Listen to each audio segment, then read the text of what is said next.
हो सकता है अगले साल 200 क्वेश्चन ना रहे। मतलब ये हो सकता वाली बात कर रहे हैं ना, ये मैं सोच नहीं सर ने बोला था ऐसे ही होगा। हो सकता है वाली बात चल रही, हो सकता है 200 क्वेश्चन ना आए, 180 ही आए, वो सारे करने हो, और 3 घंटे 20 मिनट ना मिले, 3 घंटे ही मिले, है ना। तो ये सब चीजें हो सकती है, क्योंकि अगर नंबर ऑफ स्टूडेंट्स को 720 जितने आ रहे थे इस बार, है ना, मतलब पूरा एक दो चार, मतलब क्या कहते हैं, डजन बच्चे तो, है ना, 720 वाले ही हो गए। तो ऐसा है, ये सब चीजों को कम करने के लिए कुछ ना कुछ तो मेजरमेंट या स्टेप्स लिए ही जाएंगे। वो स्टेप इन्हीं में से कुछ हो सकते हैं, ठीक है। तो पेपर या तो थोड़ा बहुत टफ बनेगा, जिसके लिए अपने को मेंटली डे वन से प्रिपेयर्ड रहना है ना। बाकी और क्या होगा क्या नहीं होगा वो आपके हाथ में है नहीं, पर पेपर टफ बन सकता है, ये सबसे पहला जो पॉइंट है जिसकी वजह से कट ऑफ नीचे आ सकता है, वो सबसे पहला पॉइंट है कि पेपर टफ बनेगा। दूसरा, 200 क्वेश्चन ना होके 180 क्वेश्चन मिले जो पुराना पैटर्न होता था। और तीसरा ये कि एम्स का एग्जाम अलग हो जाए जो पहले हुआ करता था। तो ये तीन चीजों को अपने दिमाग में रखते हुए प्रिपरेशन करनी है इस साल, ठीक है ना। ये नहीं कि लास्ट के 2 महीने पहले फॉर्म आ गया, पता चला एम्स अलग हो रहा है, 200 क्वेश्चन थे 180 हो गए, 3 घंटे मिल रहे हैं, पेपर टफ आने वाला है, ये आने वाला है, वो आने वाला है, और फिर अपन उस समय पैनिक कर रहे हैं। कंडीशंस को देखते हुए अगले साल इनमें से कुछ हो सकता है, तो अपने को उसके लिए मेंटली प्रिपेयर रहना है डे वन से, ठीक। दूसरी बात, इनऑर्गेनिक केमिस्ट्री को पढ़ने का तरीका बता देता हूं।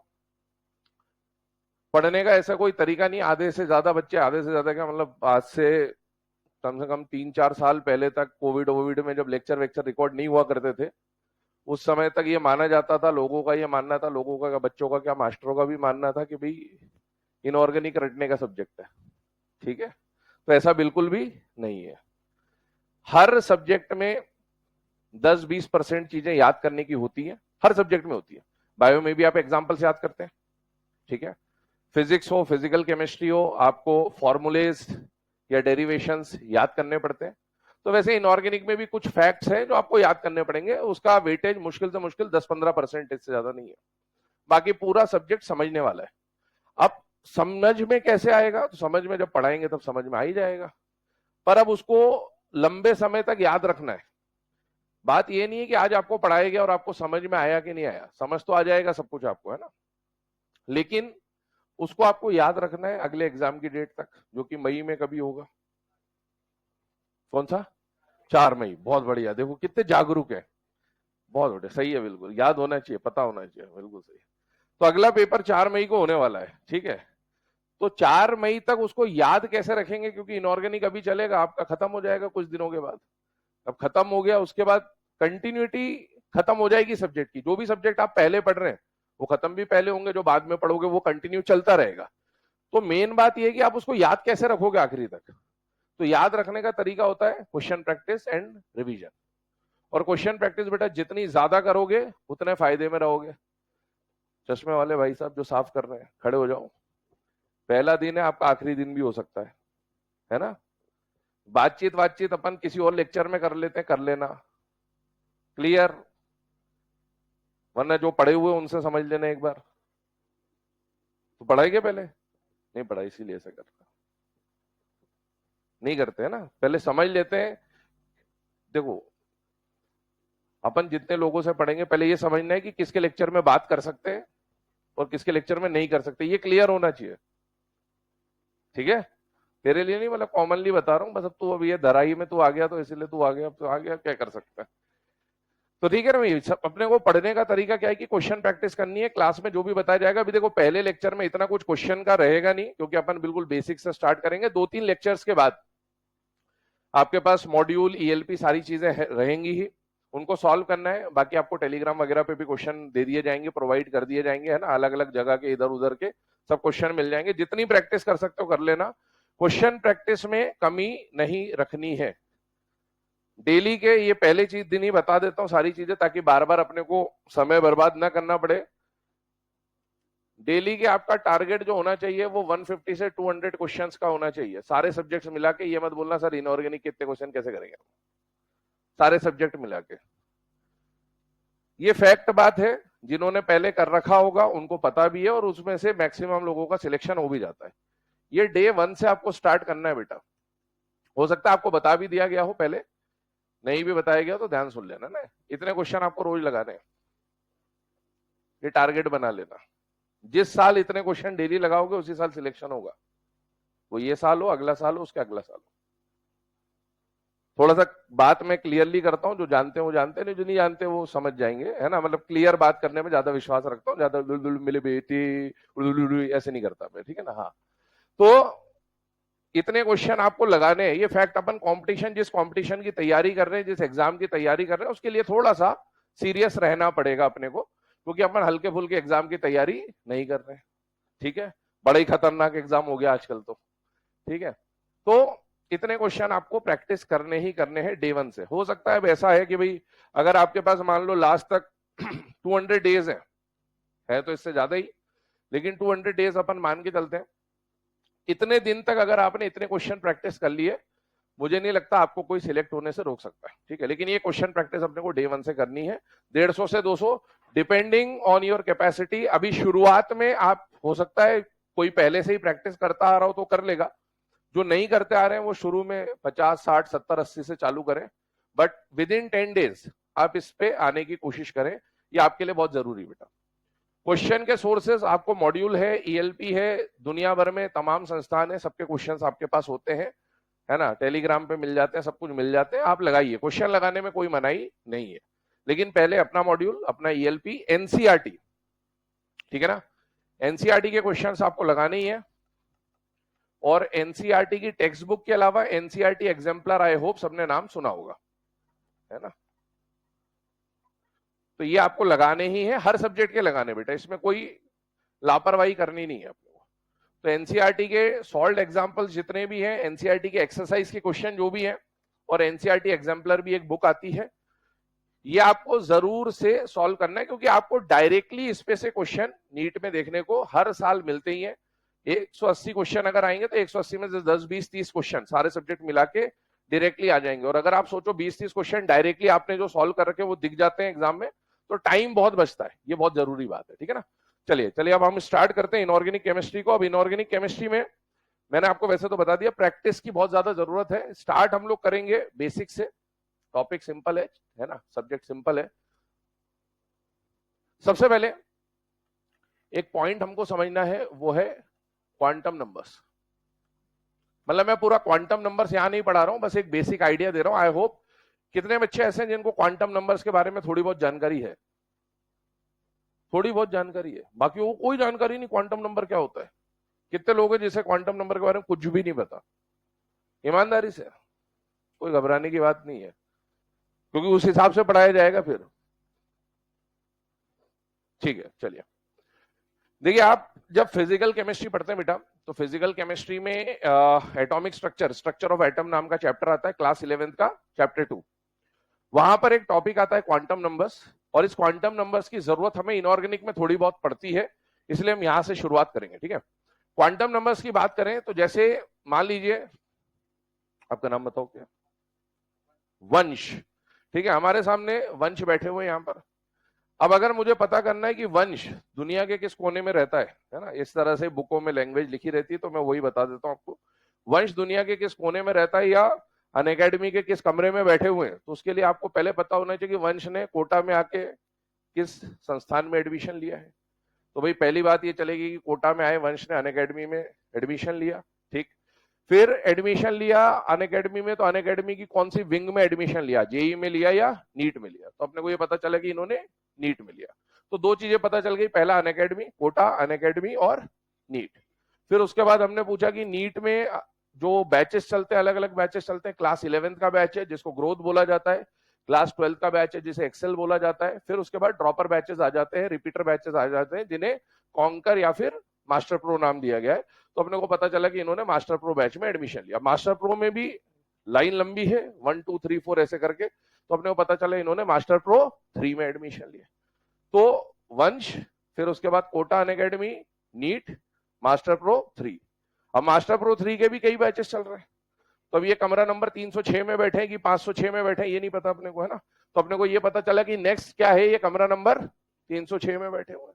अब 306 में भी 1 2 3 4 5 रो है, तो कौन सी रो में बैठे हुए? तो तीसरी रो में बैठे। तीसरी रो में भी कहां बैठे? तो सर के बिल्कुल सामने बैठे हुए।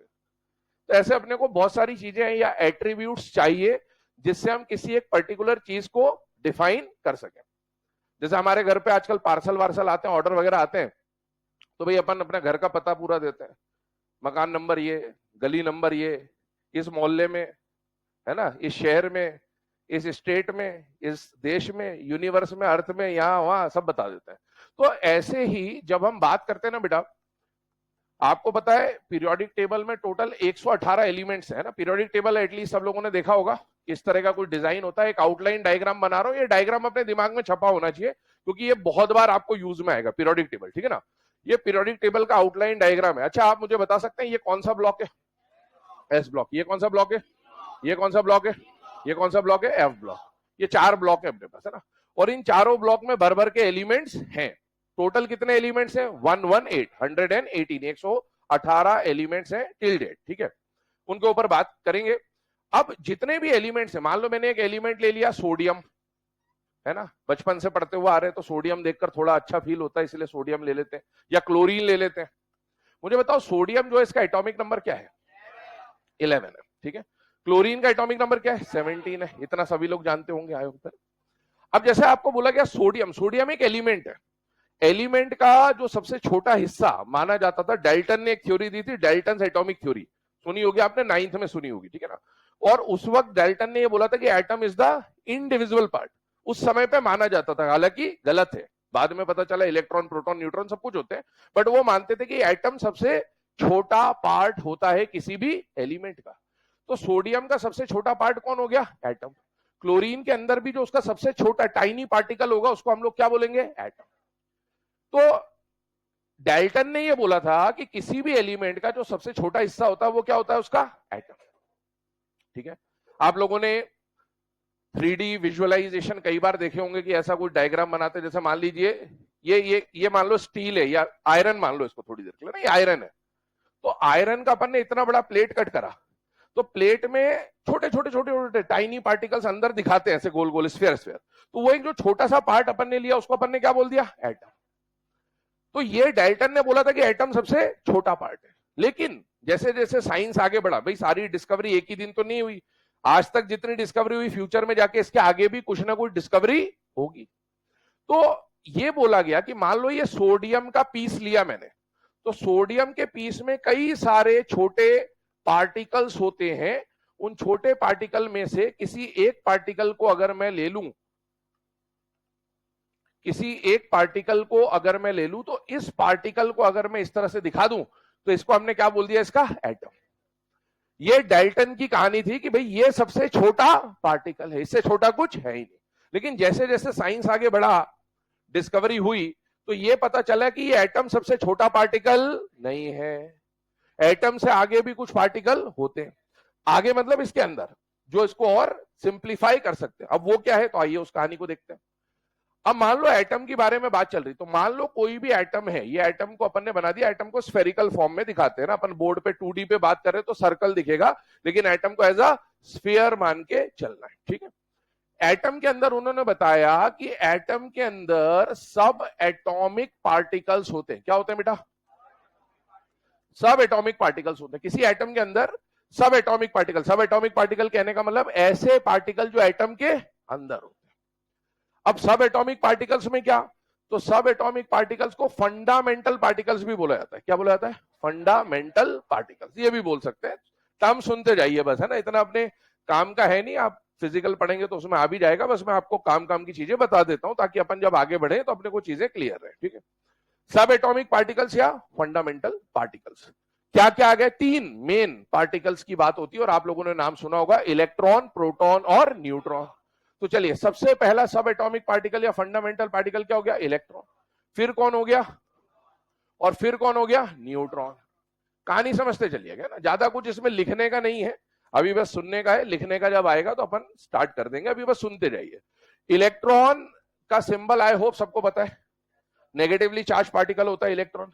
अरे भाई, कोई ऐसा है जिसको इलेक्ट्रॉन के बारे में ये जानकारी ना होगी? इलेक्ट्रॉन पे नेगेटिव चार्ज होता है तो प्लीज, पता है सबको? आवाज नहीं आ रही? पता है ना? हाँ, ठीक है। प्रोटॉन की बात करें, प्रोटॉन का सिंबल P और पॉजिटिवली चार्ज पार्टिकल है तो प्लस दिखा देते हैं जनरली, ये प्रोटॉन का सिंबल हो गया, रिप्रेजेंटेशन हो गया। और न्यूट्रॉन की बात करें तो N और 0 दिखा देते हैं, या कुछ भी नहीं लगाया, 0 मतलब न्यूट्रल, कोई चार्ज नहीं, ना +1 ना -1, कुछ भी नहीं है, ऐसा है, ठीक है।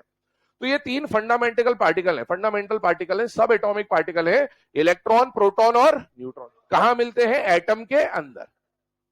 अच्छा, अब एटम के अंदर तो मिलते हैं, लेकिन अब एटम के अंदर कहां मिलते हैं?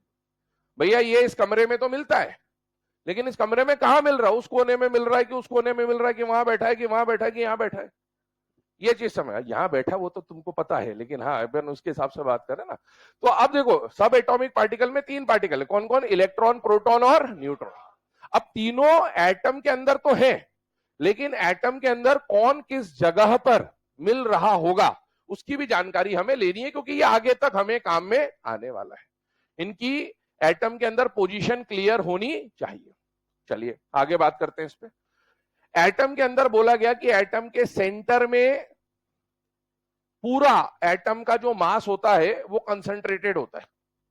एक वो रदरफोर्ड एक्सपेरिमेंट के बारे में आपने पढ़ा होगा, गोल्ड फॉइल वॉइल वाले, ऐसे रेज आई, कुछ यूं चली गई, कुछ यूं चली गई, पढ़ा है सब लोगों ने, है ना? हाँ, तो ये उसी हिसाब से पता चलाते जाओ, बिठाते जाओ। तो ये देखो, है ना, यहां पर अगर हम बात करें तो ये एटम है, एटम के सेंटर में क्या दिख रहा है आपको? Plus charge. वो क्या दिखा रहा है? न्यूक्लियस। क्या दिखा रहा है? एटम के अंदर जनरली 2 चीजें हम लोग रिप्रेजेंट करते हैं, एक तो न्यूक्लियस और एक शेल। 2 चीजें आती हैं एटम के अंदर, दिखाया जाता है पहला शेल। शेल को हम लोग और क्या कह सकते हैं बेटा? ऑर्बिट। 2 नाम है, शेल का नाम क्या होता है? ऑर्बिट। फिजिक्स में भी आप सैटेलाइट वगैरह के बारे में बात करते हो, ऑर्बिट मतलब एक सर्कुलर पाथ जिसमें कोई भी चीज घूम सकती है, उसको क्या बोलते हैं? ऑर्बिट। और उसी को यहां पर क्या बोला जा रहा है? शेल। और एक पार्ट कौन सा आ गया बेटा? न्यूक्लियस। न्यूक्लियस कौन सा पार्ट है? ये पॉजिटिवली चार्ज, जो ग्रीन कलर का पार्ट दिखा रखा है, इसको हम लोग क्या बोल रहे हैं? न्यूक्लियस। और ये जो सर्कुलर पाथ आपको दिख रहे हैं ब्लू कलर से, इसको हम लोग क्या बोल रहे हैं? शेल या फिर ऑर्बिट। पिक्चराइजेशन क्लियर करते जाना दिमाग में, है ना? जिसको पता है, बहुत सिंपल बात कर रहा हूं, बहुत बेसिक बात कर रहा हूं, 9th की बात बता रहा हूं, लेकिन हाँ क्लियर करते जाए, क्योंकि अपन स्टार्ट हमेशा हर चीज को बेसिक से ही करेंगे। एटम के अंदर कुछ सर्कुलर पाथ है और एटम के सेंटर में क्या है? न्यूक्लियस। उस न्यूक्लियस के आजू बाजू कुछ सर्कुलर पाथ बने हुए, उनको हमने क्या बोल दिया? शेल या फिर ऑर्बिट। अब एटम के अंदर 3 तरह के पार्टिकल मिल रहे हैं, कौन कौन? इलेक्ट्रॉन, प्रोटॉन और न्यूट्रॉन। अब इनमें से कोई न्यूक्लियस के पास मिल रहा होगा और कोई शेल या फिर ऑर्बिट में मिल रहा होगा, क्योंकि ये तीनों है तो एटम के अंदर, लेकिन कोई हो सकता है यहां हो, कोई यहां हो, कोई यहां हो, कोई कहां हो। तो अब हमें यह जानकारी चाहिए कि इनमें से कौन न्यूक्लियस में मिलता है और इनमें से कौन शेल या फिर ऑर्बिट में मिलता है। आई होप पहले से भी जानकारी होगी। इलेक्ट्रॉन के बारे में क्या आप बता सकते हैं कहां पर मिलता है बेटे? शेल में। ये जो सर्कुलर पाथ होता है ना इलेक्ट्रॉन का, आपने कई वही 3D डायग्राम है ना, कंप्यूटराइजेशन देखा होगा कई बार, कि ऐसे सर्कुलर पाथ में घूमते हुए दिखाते हैं, ठीक? तो इलेक्ट्रॉन कहां पर मिलता है? इलेक्ट्रॉन मिलता है शेल में या फिर ऑर्बिट में। मतलब इलेक्ट्रॉन यहां पर कहीं पर, यहां पर कहीं पर, यहां पर कहीं पर प्राप्त होगा। इसके अलावा और कौन आया? प्रोटॉन और न्यूट्रॉन। ये जो प्रोटॉन और न्यूट्रॉन है, ये दोनों कहां पर मिलते हैं? न्यूक्लियस में। तो अपने को सबसे पहले ये पिक्चराइजेशन दिमाग में क्लियर होना चाहिए कि एक एटम होता है, एटम के सेंटर में कौन होता है? न्यूक्लियस। उस न्यूक्लियस के अंदर 2 फंडामेंटल पार्टिकल मिलते हैं, कौन कौन? प्रोटॉन और न्यूट्रॉन। ये खत्म हो गया न्यूक्लियस का काम। इसके बाद उसके आसपास कुछ सर्कुलर पाथ है, उन सर्कुलर पाथ को क्या नाम दिया जाता है? शेल या फिर ऑर्बिट। और उसके अंदर तीसरा फंडामेंटल पार्टिकल मिलता है जिसका नाम क्या है? इलेक्ट्रॉन। अब मैं अगर आपसे, क्योंकि हमको इलेक्ट्रॉन का काम है मेनली, अब मैं अगर आपसे पूछूं कि इलेक्ट्रॉन एटम में मिलता है कि नहीं मिलता है? मिलता है, पक्की बात है, मिलता है। एटम में भी न्यूक्लियस भी है और शेल भी है। तो इलेक्ट्रॉन एटम के अंदर कहां मिलता है? न्यूक्लियस के अंदर मिलता है या शेल के अंदर मिलता है? शेल के अंदर मिलता है। दूसरी बात, एक टर्म आप लोगों ने सुना होगा एटॉमिक नंबर, और एक टर्म आप लोगों ने सुना होगा मास नंबर। एटॉमिक नंबर को जनरली Z से रिप्रेजेंट कर देते हैं, मास नंबर को जनरली A से रिप्रेजेंट कर देते हैं। जनरल रिप्रेजेंटेशन है जो मार्केट में चलता है, ठीक है। एलिमेंट का सिंबल X से दिखा देते हैं। ये एलिमेंट का सिंबल है, मान लो सोडियम है या क्लोरीन है या कुछ भी, Na लिख दिया, Cl लिख दिया, कुछ भी लिख दिया, ठीक है। यहां पर अपन ने लिख दिया इसका एटॉमिक नंबर और यहां पर अपन ने इसका लिख दिया मास नंबर। ये जनरल रिप्रेजेंटेशन है जो आप जूनियर क्लासेस से देखते आ रहे हैं। जैसे कार्बन की बात करूं तो 6C12 अपन ऐसा लिखते हुए कई बार अपन ने देखा होगा। सोडियम लिखते हैं तो 11Na23 लिख देते हैं। ये क्या है? ये सिंबल ऑफ द एलिमेंट है। ये कौन से एलिमेंट का सिंबल है? कार्बन। यहां पर जो नीचे लिखा हुआ है ये किसको रिप्रेजेंट कर रहा है? एटॉमिक नंबर को। और जो ऊपर की तरफ डेजिग्नेटेड है बेटा वो किसको रिप्रेजेंट कर रहा है? मास नंबर को। तो अपने को यह पता होना चाहिए कि कब आपके सामने एटॉमिक नंबर लिखा जा रहा है और कब आपके सामने मास नंबर लिखा जा रहा है। एक मिनट देख लेते हैं इसको, देखिए ध्यान से। मान लो मैंने ऐसा लिखा 11Na23। अब इसको एक बार रीड करना समझते हैं, अपने को ज्यादा काम नहीं, अपन रिप्रेजेंटेशन को समझ रहे ताकि अगर अपन आगे जब यूज करें तो अपने को कहानी पूरी क्लियर होनी चाहिए, ठीक है ना। ये क्या बता रहा है? क्या बता रहा है? सिंबल, एलिमेंट का सिंबल। कौन से एलिमेंट का सिंबल है? सोडियम। पक्का? तो सोडियम है तो Na कैसे लिख दिया? हाँ, वेरी गुड। नहीं तो सोडियम है तो SODIUM ऐसा कुछ होना चाहिए ना। Na क्यों लिख दिया? 9th क्लास में एनसीईआरटी में दे रखा है, जिन्होंने पढ़ा होगा ठीक से, कोविड में पढ़ा होगा आधों ने तो पता ही नहीं चलता है। Na क्यों लिखते हैं सोडियम को? नाइट्रियम, बताया कई लोगों ने। नाइट्रियम नाम है इसका, लैटिन नेम है नाइट्रियम। क्या नाम है? अब मान लो नीट में पूछ लिया व्हाई द सिंबल ऑफ,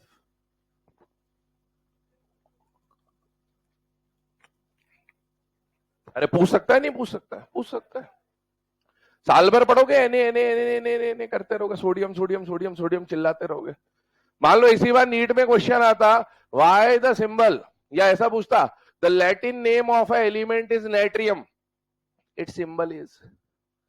अब एक Na देता, एक N देता, एक Ne देता, एक NO देता, सब में N ही है। समझ रहे हो? ये ऐसे क्वेश्चन है। ये अब आपको लगेगा कि आउट ऑफ सिलेबस, अब 9th में है ये।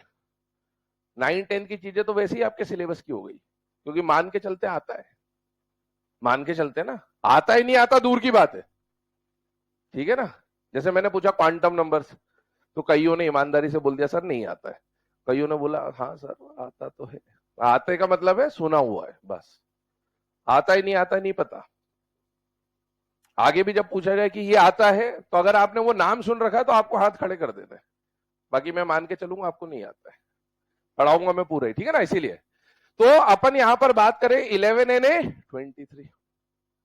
कई लोग सोच रहे होंगे क्या ही, मैं मोटिवेट कम करता हूं, डिमोटिवेट ज्यादा करता हूं, बता देता हूं पहले ही दिन। ज्यादा घबराने की जरूरत नहीं, मेरा पढ़ाने का अंदाज ऐसा ही है, ठीक है ना। और मैं थोड़ा स्ट्रिक्ट रहूंगा क्लास में, डिसिप्लिन पहली चीज है, ठीक है। उसके बाद मतलब कई लोग साल भर जब खत्म हो जाता है लास्ट में डाउट वाउट बता देते हैं, ऐसे बोलते सर आप इतने आराम से भी बात करते हो क्या? फिर उस वक्त बताते हैं बेटा क्लास में डिसिप्लिन रखना पड़ता है, तो क्लास में डिसिप्लिन रखेंगे, आराम से इत्मीनान से बाहर आके आराम से बात कर सकते, कोई परेशानी नहीं है। डाउट वाउट जो भी पूछना बाहर आराम से पूछ लेना, ठीक है ना। ये ध्यान रखें, दो सींग नहीं है मेरे कि आप आओगे तो है ना चिपका देंगे आपको, ऐसा नहीं है, ठीक। पर क्लास में डिसिप्लिन रखेंगे। 11Na23, ठीक है। अभी हम लोग बात कर रहे थे कि इसका लैटिन नेम क्या है? नाइट्रियम। पोटेशियम के लिए हम लोग क्या लिखते हैं? के का मतलब कैलियम, KALIUM। ये लैटिन नेम है, ये 9th क्लास की एनसीईआरटी में एक टेबल के अंदर आपको दे रखे हैं, तो ये हमें ज्यादा आइडिया नहीं होता, लेकिन ये सोडियम पोटेशियम का कम से कम इन दो का तो लैटिन नेम हमें पता होना चाहिए, क्योंकि ये फ्रीक्वेंटली यूज होने वाले एलिमेंट्स हैं, ठीक है। तो ध्यान रखना, Na को सोडियम का पुराना नाम लैटिन नेम क्या है? नाइट्रियम, और पोटेशियम का क्या है? कैलियम, KALIUM, ठीक है। ये ध्यान रखना, कम से कम इन दो का तो ध्यान रखें, बाकी इतनी जरूरत नहीं है, बट हाँ पता होना चाहिए कम से कम। अब देखो, अगर हम बात करें सोडियम का सिंबल हो गया Na, ये 11 क्या बता रहा है? सोडियम का एटॉमिक नंबर, और ये 23 क्या बता रहा है? इसका मास नंबर। ये बात समझ में आने लग गई? अच्छा मान लो मैंने सिर्फ इतना लिख दिया, जरूरी नहीं कि हर बार ये तीनों चीजें ही लिखी हो सकता कोई दो चीज लिखी हो। तो अपने को ये पता होना चाहिए कि नीचे लिखा है मतलब ये एटॉमिक नंबर है या मास नंबर है, एटॉमिक नंबर। और अगर ऊपर लिख के देता तो, अब इसमें भी क्या है कि ऐसे लकीर के फकीर नहीं बन रहे। कई लोग क्या होते हैं, अच्छा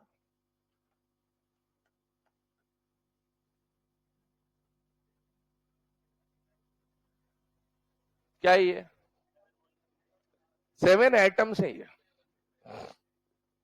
अरे जैसे अपन ऐसे लिखते ना N2,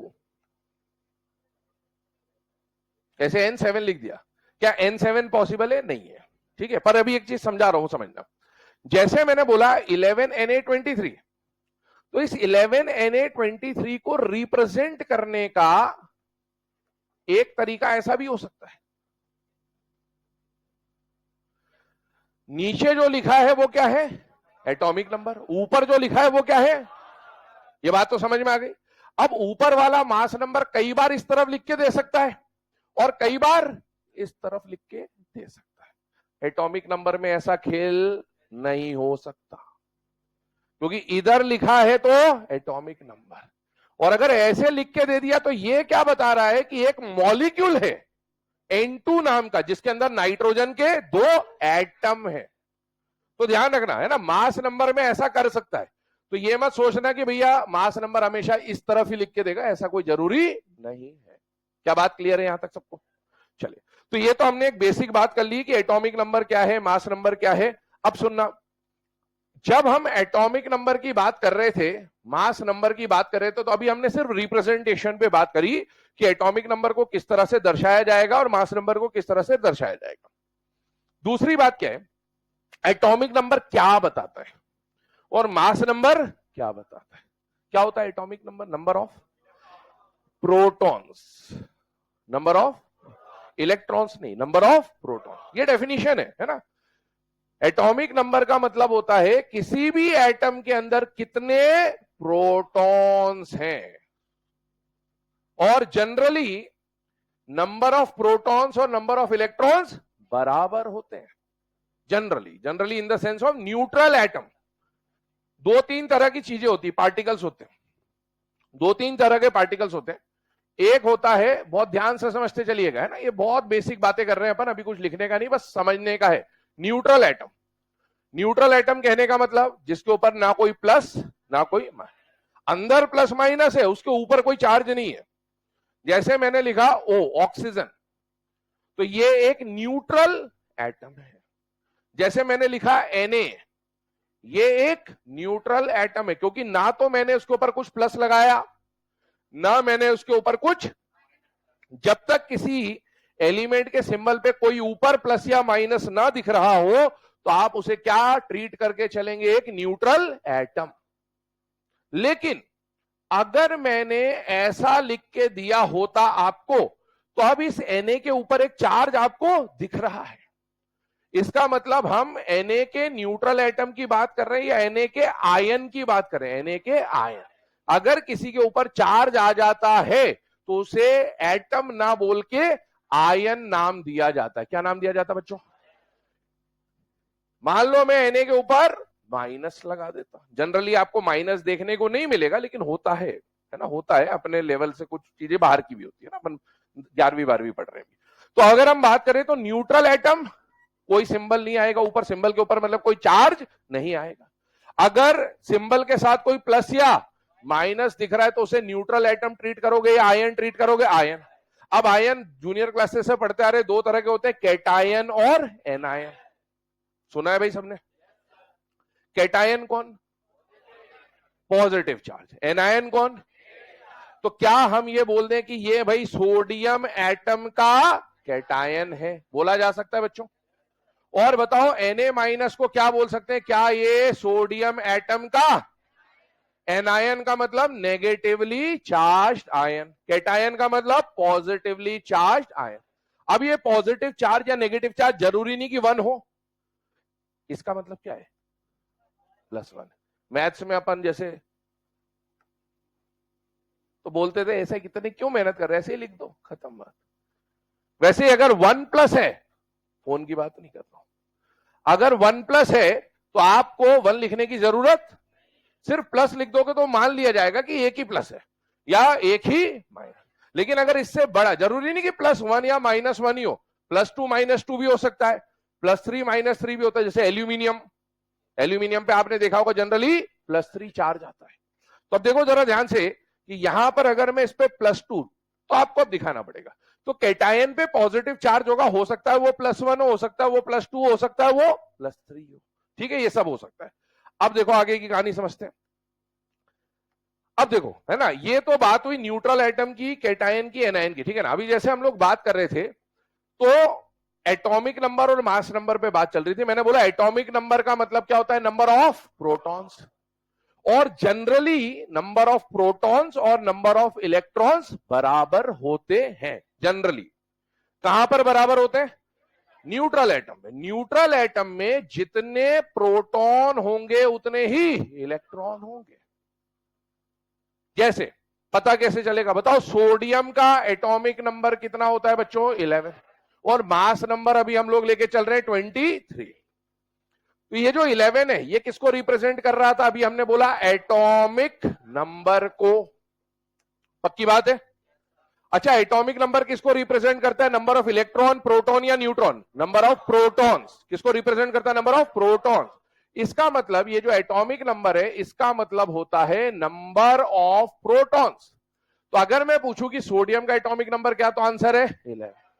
अगर मैं बोलूं सोडियम का नंबर ऑफ प्रोटॉन क्या, बात वही है। मैं चाहे नंबर ऑफ प्रोटॉन पूछूं या एटॉमिक नंबर पूछूं, बात एक ही है, और इसका आंसर क्या आएगा, 11। सुनते चलना, समझते चलना। चलिए इधर ध्यान देंगे 2 मिनट के लिए।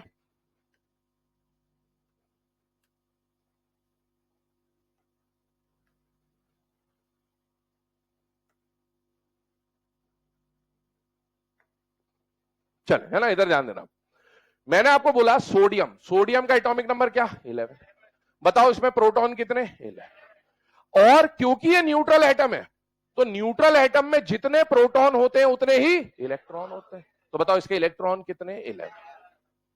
जनरली बच्चा इस 11 को ये समझता है, ऐसा नहीं होता। वो 11 का मतलब ये होता है, प्रोटॉन होता है, इलेक्ट्रॉन नहीं होता, ठीक है। अब बताओ ये सोडियम का क्या है, एनायन, और ये सोडियम का क्या है, कैटायन। इसके अंदर भी पूछा जा सकता है आपसे कि इसके अंदर नंबर ऑफ प्रोटॉन कितने हैं और नंबर ऑफ इलेक्ट्रॉन कितने हैं। ये समझ लीजिए क्योंकि आगे तक काम आने वाला है अपने को। इसके अंदर भी पूछा जा सकता है नंबर ऑफ प्रोटॉन कितने हैं, नंबर ऑफ इलेक्ट्रॉन कितने हैं। किसी भी एलिमेंट का एटॉमिक नंबर कभी चेंज नहीं होता, ये दिमाग में फिट कर लीजिए। अगर मैंने Na लिखा है, अगर मैंने Na लिखा है, अब चाहे Na पे प्लस हो चाहे माइनस हो चाहे कुछ भी हो, अगर Na है तो उसका एटॉमिक नंबर चेंज नहीं होगा। इसका मतलब है कि इसका एटॉमिक नंबर कितना है, 11। तो इस Na का एटॉमिक नंबर भी 11, इस Na का एटॉमिक नंबर भी 11, इस Na का एटॉमिक नंबर भी 11। Na लिखा है मतलब एटॉमिक नंबर 11 होना पक्का है। ये बात क्लियर कर लीजिए दिमाग में। इसका मतलब बताइए, अगर इसका एटॉमिक नंबर 11 है तो एटॉमिक नंबर किसको रिप्रेजेंट करता है, प्रोटॉन्स को या इलेक्ट्रॉन्स को, प्रोटॉन्स को। तो इसके प्रोटॉन कितने, 11। इसके प्रोटॉन कितने, 11। इसके प्रोटॉन कितने, 11। जहां Na दिखा मतलब प्रोटॉन्स या एटॉमिक नंबर की क्वांटिटी 11 ही होगी। अगर मैंने कार्बन लिखा, कार्बन का एटॉमिक नंबर 6, पक्का। अब कार्बन न्यूट्रल लिखा हो, प्लस लिखा हो, माइनस लिखा हो, 1000 प्लस लिखा हो, 1000 माइनस लिखा हो, कुछ भी लिखा हो, कार्बन दिखा मतलब एटॉमिक नंबर 6 ही होगा। इसका मतलब उसके अंदर नंबर ऑफ प्रोटॉन हमेशा 6 रहेंगे। ठीक है सर, चलो आपकी ये बात भी मान ली कि इसके अंदर नंबर ऑफ प्रोटॉन 11 है, 11 है, 11 है। तो फिर ये प्लस आया, 0 आया, माइनस आया, इससे क्या हुआ, इससे बदलना तो चाहिए था ना कुछ। इससे बदलता है, लेकिन प्रोटॉन नहीं बदलता है, इलेक्ट्रॉन बदलता है। क्या बदलता है, क्या बदलता है, इलेक्ट्रॉन। प्लस आने का मतलब कैटायन बना। जूनियर क्लासेस से आप पढ़ते हैं कैटायन बनने का मतलब है लॉस ऑफ इलेक्ट्रॉन, और एनायन बनने का मतलब है गेन ऑफ इलेक्ट्रॉन। जितने इलेक्ट्रॉन लूज करेगा उतना प्लस लग जाएगा। एक लूज करा तो +1, 2 लूज करा तो +2, 3 लूज करा तो +3। अगर माइनस आया इसका मतलब इलेक्ट्रॉन गेन किया है। -1 का मतलब 1 इलेक्ट्रॉन गेन किया, -2 का मतलब, -3 का मतलब 3 गेन किया होता। अच्छा मुझे बताइए, न्यूट्रल को बेस मानते हुए चल रहे हैं, इसके अंदर प्रोटॉन भी 11, इलेक्ट्रॉन भी 11। अब इस पे प्लस आया, प्लस आया मतलब इसने इलेक्ट्रॉन गेन किया कि लूज किया? लूज किया। कितना लूज किया? 1। कितने? न्यूट्रल के रिस्पेक्ट में 1 लूज कर दिया। तो न्यूट्रल में कितने इलेक्ट्रॉन थे? तो 11 में से 1 चला गया, बताइए कितने बचे? 10। और अब आप देखो तो ये +11, ये -11, +-11 कैंसल होके क्या आ गया? 0। यहां पर आप देखो इसके ऊपर चार्ज है +11 और इसके ऊपर है माइनस। दोनों को सॉल्व करोगे तो क्या +1 बचता है कि नहीं बचता है? बचता है। यही चार्ज है, इसी को रिप्रेजेंट करते हैं। मुझे बताइए इसके ऊपर माइनस आया है, अब डायरेक्टली सोचना, बाकी सब भूल जाओ। अगर एक माइनस लाना है तो अगर +11 है तो माइनस कितना होना चाहिए? 12। इसके अंदर कितने इलेक्ट्रॉन होंगे? 12। और या फिर अगर इस लॉजिक से करें तो भाई न्यूट्रल में कितने इलेक्ट्रॉन होने थे? 11। माइनस का मतलब 1 इलेक्ट्रॉन आया। ध्यान रखना भैया, माइनस का मतलब माइनस मत कर देना कि 11 -1 कर दो। माइनस का मतलब 1 इलेक्ट्रॉन आया है, तो इसका मतलब है 11 + 1, और कितना हो गया? 12। ये कंडीशन हो गई। तो ये बहुत बेसिक बातें हैं, अपने को दिमाग में होनी चाहिए कि जब भी प्लस या माइनस आएगा, प्रोटॉन का नंबर नहीं बदलेगा, इलेक्ट्रॉन का नंबर बदलता है। क्लियर है ये बात सबको? चले, तो ये हम लोगों ने बहुत बेसिक अभी जो बातें थी वो कर ली। अब स्टार्ट करते हैं आगे की कहानी। ध्यान सुनना, मैं आपको बता रहा था इलेक्ट्रॉन, प्रोटॉन, न्यूट्रॉन के बारे में। सबसे पहले हमने बात करी एटॉमिक नंबर की। एटॉमिक नंबर किसको रिप्रेजेंट करता है बेटा? नंबर ऑफ प्रोटॉन्स को। और प्रोटॉन्स कहां पर मिलते हैं? एटम के शेल में या न्यूक्लियस में? न्यूक्लियस में। यह हमें पता चल गया, ठीक है। अब आते हैं अगले पॉइंट पे, दैट इज मास नंबर। तो मास नंबर क्या होता है? मास नंबर एक सम है। मास बेसिकली एक टर्म बोली जाती है, जब आप वो रदरफोर्ड मॉडल पढ़ते हैं तो वहां बताया जाता है किसी भी एटम, एटम मतलब ये पूरा येलो कलर का गोला जो पूरा है, ये पूरा जो एटम है, इसका मास इसके सेंटर में कंसंट्रेटेड होता है। इस तरह का एक वहां पर पॉस्टुलेट आता है, किसी भी एटम का मास उसके सेंटर में कंसंट्रेटेड होता है, सेंटर में होता है। अगर सेंटर में होता है मतलब मास किसको रिप्रेजेंट करता है? न्यूक्लियस के वजन को ही मास बोला जा रहा है। तो न्यूक्लियस के अंदर क्या क्या मिलते हैं? प्रोटॉन और न्यूट्रॉन। इसका मतलब है मास नंबर अगर मुझे बताना है तो मास, क्योंकि न्यूक्लियस को ही बोला जा रहा है और न्यूक्लियस के अंदर क्या क्या मिलता है? प्रोटॉन और न्यूट्रॉन। तो मास नंबर का मतलब हो गया बच्चों number of proton plus number of neutron.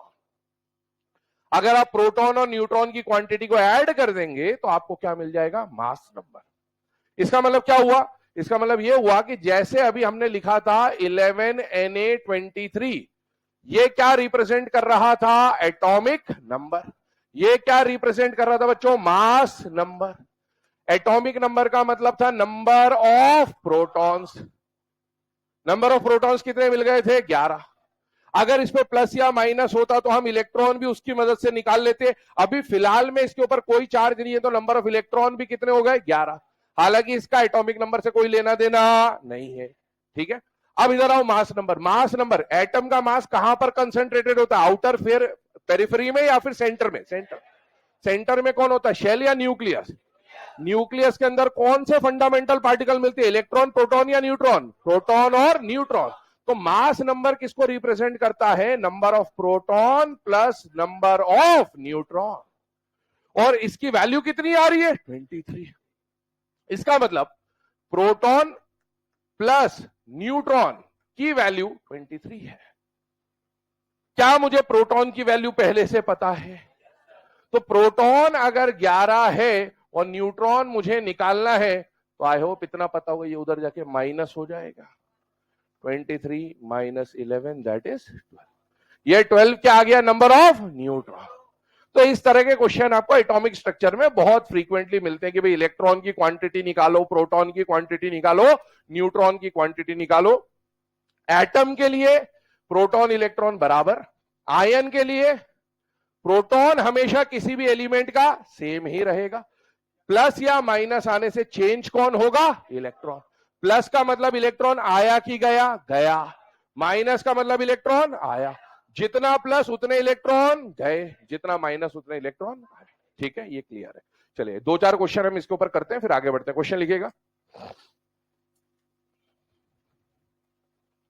Calculate the number of electron, proton and neutrons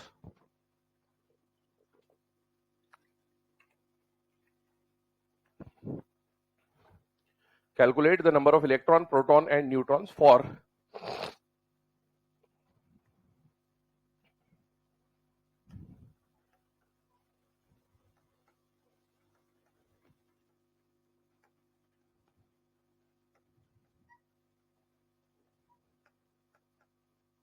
दो एग्जांपल लिखे हैं आपके सामने, है ना। पहला मैग्नीशियम, दूसरा कार्बन। दो सॉल्व कर लो बस, ज्यादा जरूरत नहीं है।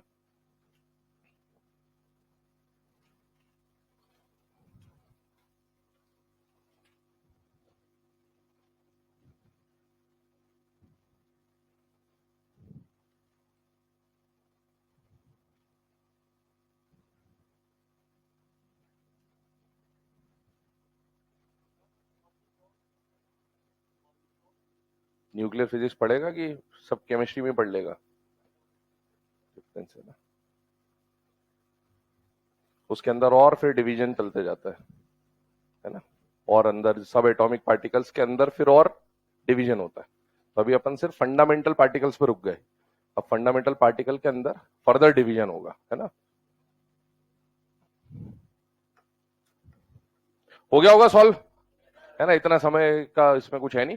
बताइए मैग्नी, इधर लिख देता हूं, प्रोटॉन फिर इलेक्ट्रॉन फिर न्यूट्रॉन। एक बार चेक कर लेना भाई जिन्होंने भी सॉल्व करा है। मैग्नीशियम के अंदर प्रोटॉन बताइए कितने हो गए, 12। कार्बन के अंदर 6, क्योंकि ये जो नंबर दिख रहा है एटॉमिक नंबर किसको रिप्रेजेंट करता है, नंबर ऑफ प्रोटॉन्स को। अभी दोनों आयन है या न्यूट्रल है, न्यूट्रल। तो न्यूट्रल में जितने प्रोटॉन उतने ही इलेक्ट्रॉन, जितने प्रोटॉन उतने ही इलेक्ट्रॉन। और एटॉमिक नंबर और मास नंबर, अच्छा ऐसा बोलना चाहिए, मास नंबर में से एटॉमिक नंबर अगर मैं माइनस कर दूं, that is a minus Z, तो मुझे क्या मिल जाएगा, नंबर ऑफ न्यूट्रॉन्स। तो बताइए 24 माइनस 12 कितना आ जाएगा, 12।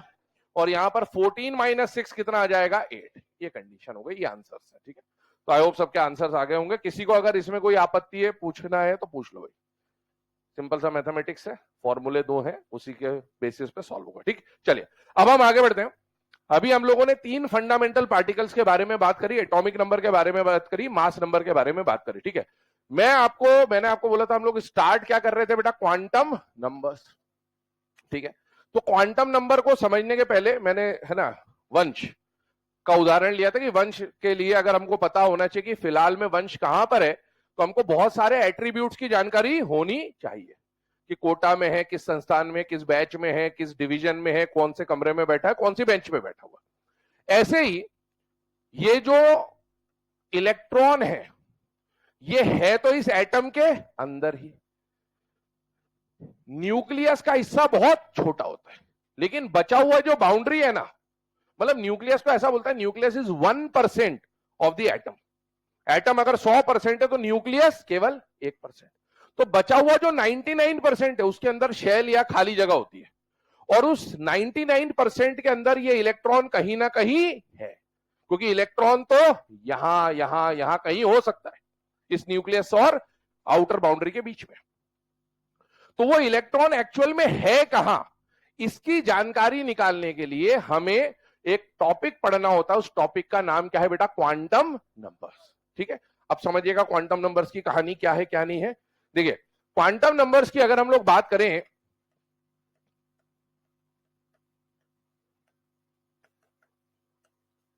क्वांटम नंबर्स क्या बताएगा आपको, पहले तो ये बता दूं, इलेक्ट्रॉन की पोजीशन। किसी एटम में इलेक्ट्रॉन कहां पर है उसकी जानकारी निकालने के लिए हमें कुछ चीजें पता होनी चाहिए। उन चीजों को या उस टॉपिक को हम लोग क्या बोलते हैं बेटा, क्वांटम नंबर। तो basically quantum number will help us to identify the position of electron in an atom. क्या ये बात क्लियर है सबको? समझ में नहीं आया? क्लियर है? क्वांटम नंबर किस चीज में मदद करेगा? इलेक्ट्रॉन की पोजीशन निकालने में, कि भाई इलेक्ट्रॉन एटम के अंदर किस पोजीशन में, किस जगह पर बैठा हुआ है, इसकी जानकारी बताने का काम कौन करेंगे? Quantum numbers. अब ये क्वांटम नंबर्स क्या है? तो बेसिकली ये क्वांटम मैकेनिकल मॉडल, या फिर जो आप एटॉमिक स्ट्रक्चर में स्क्रॉडिंजर इक्वेशन पढ़ते हैं उससे थोड़ा बहुत रिलेटेड है, बट ठीक है, अपन बस बेसिक अपने लेवल की बात कर लेते हैं ताकि अपना काम इनऑर्गेनिक में चल जाए। तो बेसिकली आप ये जानते हैं कितने तरह के क्वांटम नंबर होते हैं बेटा? चार तरह के बेसिक क्वांटम नंबर्स होते हैं। पहला क्वांटम नंबर कौन सा होता है बेटा? Principal quantum number. Principal quantum number जिसको रिप्रेजेंट करते हैं एन से। ये एन का यूज हमारे सिलेबस में बहुत बार आएगा जब हम पीरियड नंबर की बात करेंगे, पीरियड नंबर और ग्रुप नंबर, तो ये एन बार बार यूज में आएगा। ठीक है। दूसरी बात, प्रिंसिपल क्वांटम नंबर के बाद कौन आता है? Azimuthal quantum number. पहले नाम लिख लेते हैं फिर समझते हैं कौन किसको रिप्रेजेंट करता है। इसको किससे रिप्रेजेंट करते हैं? एल से। फिर उसके बाद आता है बेटा मैग्नेटिक क्वांटम नंबर जिसको किससे रिप्रेजेंट करते हैं? एम से। और एक लास्ट स्पिन क्वांटम नंबर जिसको रिप्रेजेंट करते हैं एस से। तो चार बेसिक क्वांटम नंबर्स हैं, एन, एल, एम और एस। हम लोग बार बार ये नाम नहीं बोलेंगे, है ना, उसके बदले हम एनएलएमएस का यूज करेंगे। तो एन का मतलब क्या है बेटा? Principal quantum number. एल का मतलब क्या है? Azimuthal quantum number. फिर मैग्नेटिक क्वांटम नंबर और फिर spin quantum number, short form में एन, एल, एम, एस बोला जाएगा। अब ये जो चारों क्वांटम नंबर्स हैं, मैंने आपको बोला कि ये वो एट्रीब्यूट्स हैं, वो जानकारी है जिससे हमें ये पता चलेगा कि एटम में इलेक्ट्रॉन कहां पर बैठा हुआ है। तो कैसे पता चलेगा? तो उसके बारे में जानकारी लेते हैं। जैसे सबसे पहले हम लोग समझते हैं प्रिंसिपल क्वांटम नंबर एन के बारे में। ठीक है, इसको अभी यहीं रहने दीजिए, मैं एक अगली स्लाइड में आपको कहानी समझाते जा रहा हूं, एक एक को डिफाइन करके फिर इस पे आएंगे। बेटा एटम, इलेक्ट्रॉन की कहानी चल रही, ध्यान सुनना। एटम के अंदर क्या होता है? शेल होता है। शेल नाम सुना हुआ, शेल अभी बताया थोड़ी देर पहले। शेल के अंदर एक चीज मिलती है, सबशेल। क्या मिलती है? सबशेल के अंदर मिलते हैं ऑर्बिटल्स, और ऑर्बिटल्स के अंदर मिलते हैं इलेक्ट्रॉन। तो अभी हमने बस एक छोटी सी बात करी थी कि एटम के अंदर इलेक्ट्रॉन होता है, प्रोटॉन भी होता है, न्यूट्रॉन भी होता है, और इलेक्ट्रॉन एटम के अंदर कहां मिलता है? न्यूक्लियस में या शेल में? शेल में। लेकिन एक्चुअल में शेल के अंदर भी थोड़ा बहुत डिवीजन होता है। शेल के अंदर होता है सबशेल, सबशेल के अंदर होता है ऑर्बिटल, और उस ऑर्बिटल के अंदर इलेक्ट्रॉन। अब इसका मतलब क्या हुआ कि इलेक्ट्रॉन ऑर्बिटल में होता है कि नहीं होता है? होता है। क्या इलेक्ट्रॉन सबशेल के अंदर होता है कि नहीं होता है? होता है। क्या इलेक्ट्रॉन शेल के अंदर होता है कि नहीं होता? होता है। और क्या इलेक्ट्रॉन एटम के अंदर होता है कि नहीं होता? होता है। होता सभी में, लेकिन उसका प्रॉपर क्लासिफिकेशन ये है। अब एटम की जानकारी कैसे मिलेगी? अभी थोड़ी देर पहले हमने उसके ऊपर वार्तालाप किया, चर्चा की। ठीक है, आइए इधर अब आगे की कहानी समझते हैं, देखते चलिएगा। सबसे पहले एटम के अंदर जो सबसे बड़ा क्लासिफिकेशन है वो क्या आ गया? शेल।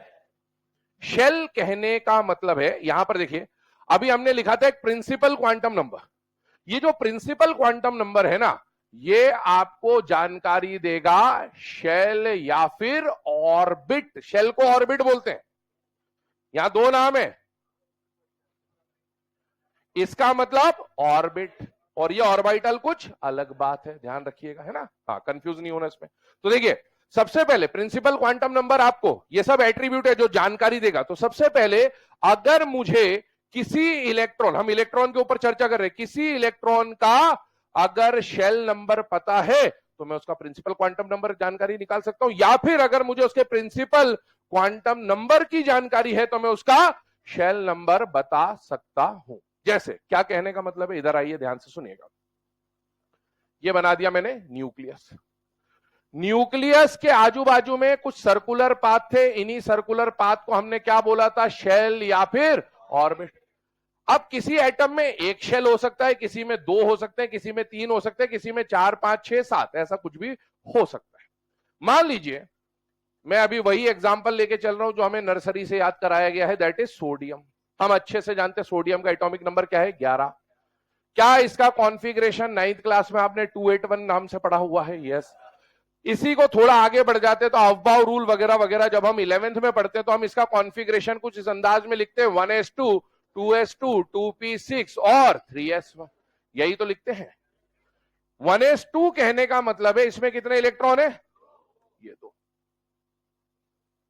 ठीक है, यहां पर आइए, ये 1 वाला है ना, ये 2 है और ये भी 2 है, मतलब ये दोनों मिला के 2 है। तो सेकंड नंबर में टोटल कितने इलेक्ट्रॉन आ रहे हैं? ये 8 आ गए। और ये 3 मतलब तीसरा शेल है, और तीसरे शेल में कितने इलेक्ट्रॉन आ रहे हैं? 1। तो ये इसका कहने का मतलब है। अपन जूनियर क्लासेस में ऐसे पढ़ते हैं क्योंकि अपनी बुद्धि उतनी होती है, थोड़ा सा अपन बढ़ते हैं तो चीजों को टफ करते जाते हैं, लेवल बढ़ते जाता है। अब अपन इस अंदाज में लिखेंगे ना, बात एक ही है दोनों। अब आइए, पहले शेल में, पहला मतलब पहला ये जो येलो कलर का आपको सर्कल दिख रहा है, इसमें कितने इलेक्ट्रॉन आने? 2। चलिए बनाया, पहला इलेक्ट्रॉन यहां बनाया, दूसरा इलेक्ट्रॉन यहां बना दिया। दूसरे वाले सर्कल में कितने इलेक्ट्रॉन बनाने? 8, और तीसरे वाले में 1। चलिए 8 बना देते हैं, यहां पर कलर चेंज कर देते हैं, 1 2 3 4 5 6 7 और 8, और लास्ट वाले में बना देते हैं 1। ये सोडियम की कुछ कहानी है जो इस तरह से दिखती होगी। ठीक, अब एक बात समझना, मुझे सोडियम के, भाई सोडियम में टोटल कितने इलेक्ट्रॉन है? 11 एटॉमिक नंबर, और एटॉमिक नंबर का मतलब होता है नंबर ऑफ प्रोटॉन्स। तो लेकिन एक एटम क्योंकि न्यूट्रल है तो जितने प्रोटॉन है उतने ही इलेक्ट्रॉन भी है, तो अभी इसके अंदर इलेक्ट्रॉन भी कितने हैं? 11। तो सोडियम के जो 11 इलेक्ट्रॉन है उनमें से हो सकता है कोई पूछे कि सर बताइए उन 11 में से जो पहला आया हुआ इलेक्ट्रॉन है वो कहां है? सोडियम का कोई पूछ सकता है सर जो 7वां इलेक्ट्रॉन है उन 11 में से वो कहां है? और कोई पूछ सकता है सर जो 11वां इलेक्ट्रॉन है बताइए वो है कहां? तो अगर हमें उसकी जानकारी चाहिए कि वो 11 इलेक्ट्रॉन में से पहला, दूसरा, तीसरा या 11वें तक कोई भी इलेक्ट्रॉन इस एटम के अंदर किस जगह पर बैठा हुआ है, तो उसके लिए हमें पता करना होगा उसका क्वांटम नंबर। कितने क्वांटम नंबर? 4, जिनमें से पहला कौन है? Principal quantum number. और प्रिंसिपल क्वांटम नंबर किसकी जानकारी देगा? शेल की। अब एक एग्जाम्पल कोई भी अपन ले लेते हैं मन में। चलिए हम लोग आखिरी इलेक्ट्रॉन को एग्जाम्पल लेके चलते हैं। किसको? आखिरी। क्यों आखिरी को लेके चल रहे हैं? क्योंकि हमें अपने इनऑर्गेनिक केमिस्ट्री में मेनली आउटर मोस्ट इलेक्ट्रॉन से ही पंगा पड़ेगा, इसीलिए हम उसी से बात कर लेते हैं। चलिए आखिरी इलेक्ट्रॉन कौन सा है बेटा? ये वाला। ये आखिरी इलेक्ट्रॉन पहले शेल में है कि दूसरे शेल में है कि तीसरे शेल में? तीसरे शेल में। तो ये जो शेल नंबर है ना, ये शेल नंबर को हम n से रिप्रेजेंट करते हैं। n का वैल्यू 1 हो सकता है, 2 हो सकता है, 3 हो सकता है। जितने शेल होंगे उनमें से कोई ना कोई वैल्यू होगी। जैसे इस इलेक्ट्रॉन का शेल नंबर का वैल्यू कितना आएगा? 1। इस इलेक्ट्रॉन के कितने आएंगे? 2। इसका कितना आएगा? 3। तो बेटा अगर n का वैल्यू 1 लिखा है इसका मतलब वो बता रहा है कि वो इलेक्ट्रॉन पहले शेल में है। अगर n का वैल्यू 2 लिखा है इसका मतलब वो इलेक्ट्रॉन दूसरे शेल में है। अगर n का वैल्यू 3 है इसका मतलब वो इलेक्ट्रॉन तीसरे शेल में। इन्हीं शेल को जूनियर क्लास में ऐसे नाम भी आप दिया करते थे। अगर मैं आपको बोलूं कि ये जो ब्लू वाले इलेक्ट्रॉन है ये कौन से शेल में, तो इनका शेल नंबर 1 है, जिसको मैं के शेल भी बोल सकता हूं। क्या बोल सकता हूं? के शेल। ये जो पिंक वाले इलेक्ट्रॉन है ये कौन से शेल में है? पहले या दूसरे? दूसरे। और इनको मैं बोल सकता हूं कि ये एल शेल में है। ये जो ऑरेंज कलर का आपको इलेक्ट्रॉन दिख रहा है ये कौन से शेल में बेटा? तीसरे शेल में, जिसका मतलब है एम शेल में है। इसका मतलब यह हुआ कि आपको प्रिंसिपल क्वांटम नंबर किसके बारे में बताएगा? शेल या फिर ऑर्बिट के बारे में। सोडियम का जो आखिरी इलेक्ट्रॉन है, 11 इलेक्ट्रॉन है, 11 में से हम सबकी बात नहीं कर रहे, अभी आखिरी इलेक्ट्रॉन की बात कर रहे हैं। तो मुझे यह पता चला कि सोडियम का जो आखिरी इलेक्ट्रॉन है वो पहले शेल में है कि दूसरे शेल में है कि तीसरे शेल में? तीसरे। तो उसके n का वैल्यू 1 होगा या 2 होगा या 3 होगा? 3 होगा। तो मुझे एक मोटा मोटा हिसाब मिल गया कि इसके n की वैल्यू क्या है? 3। जिससे मैंने ये अंदाजा लगा लिया कि जिस इलेक्ट्रॉन के बारे में अभी हम चर्चा कर रहे हैं वो इलेक्ट्रॉन इस तीसरे गोले में कहीं पर भी हो सकता है। मैंने यहां बनाया पर जरूरी नहीं यही हो, वो इस तीसरे गोले में कहीं पर हो सकता है। बस इतनी जानकारी किसने बता दी? Principal quantum number.